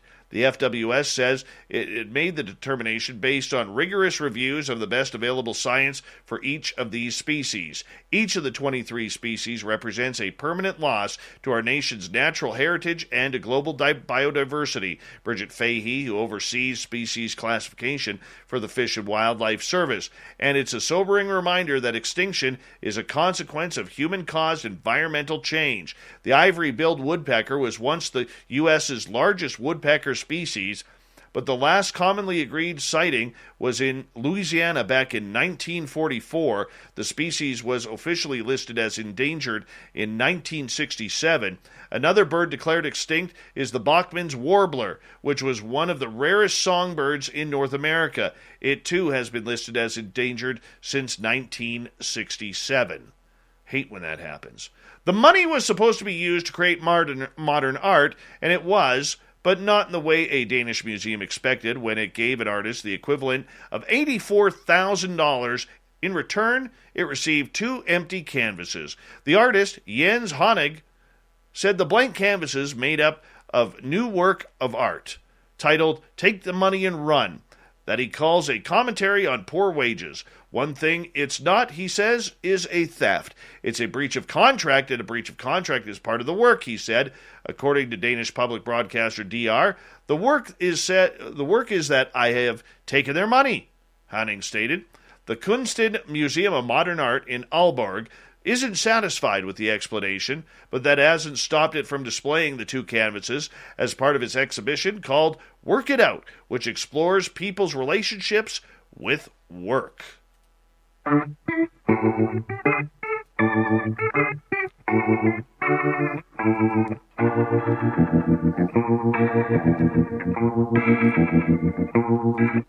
Thought of the Day happens every night at this time, where we ask a question on our Facebook and Twitter pages, then read your responses. It's a lot of fun that we do this. Today's Thought of the Day is, why does everything in Australia want to kill you? Eric with a K, we're his 4th favorite show, starts it off with the government. Kevin, King George III, the 4th, William the 7th, Queen Victoria ruled Australia as one large Guantanamo Bay detention camp. If that wasn't enough to turn you into a bloodthirsty killer, what happened when King Edward VII added his personal touch probably didn't matter either. Charoos, you didn't mention their women. Oh, they're dangerous too, I've heard. Cat, kind of like the South. Walker, we also have other fatal creatures like the box jellyfish, the funnel web spider, and the blue-ringed octopus. We don't have bears, though, Dave. Mickle, toughen the skin, Dave. This morning, as I woke up, I wrestled 2 crocodiles and had to punch up with a kangaroo. Rob then replies, that's BS, mate. We're not allowed to leave the house anymore, so the animals are no longer bothering us. Oh, yeah, I get it there. I get it. Vincent, because they are bitter at everyone who calls them or that says that they live down under. Thank you to everybody participating in Thought of the Day. We'll do it all again next time. Thank you to John for the unbiased UFO report, Shirky Poo for the news, and Alison Oborn for a great show on Australia's ghosts. We got Mr. Ron Bumblefoot Thal rocking in the background with Little Brother is Watching. Bumblefoot is the official music of Spaced Out Radio, rocking us in and out of every single show. Get your horns up for the guitar god himself. Special thanks to everybody listening in at work, at home, in your cars, wherever you may be. Everyone in our chat rooms tonight, YouTube, Twitch, LGAB, Revolution Radio, Spreaker, Facebook, the Space Travelers Club, and on Twitter at #SpacedOutRadio. I know you're out Remember, this show is copyright by Spaced Out Radio and SOR Media Ventures Limited. Thank you so much for choosing to share your evening with us, because together, my friends, we're watching. We own the night. Mr. Bumblefoot, we need a favor. We need you to take us home.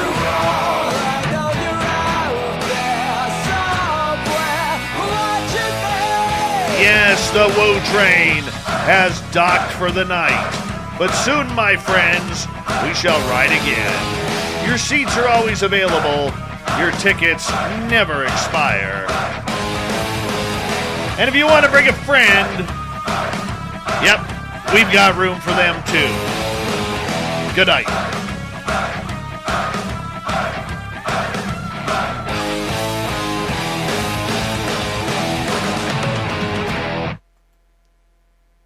I'm pretty sure our new house might be haunted. What makes you say that? The furniture is levitating. Oh, and the ghost. Welcome home.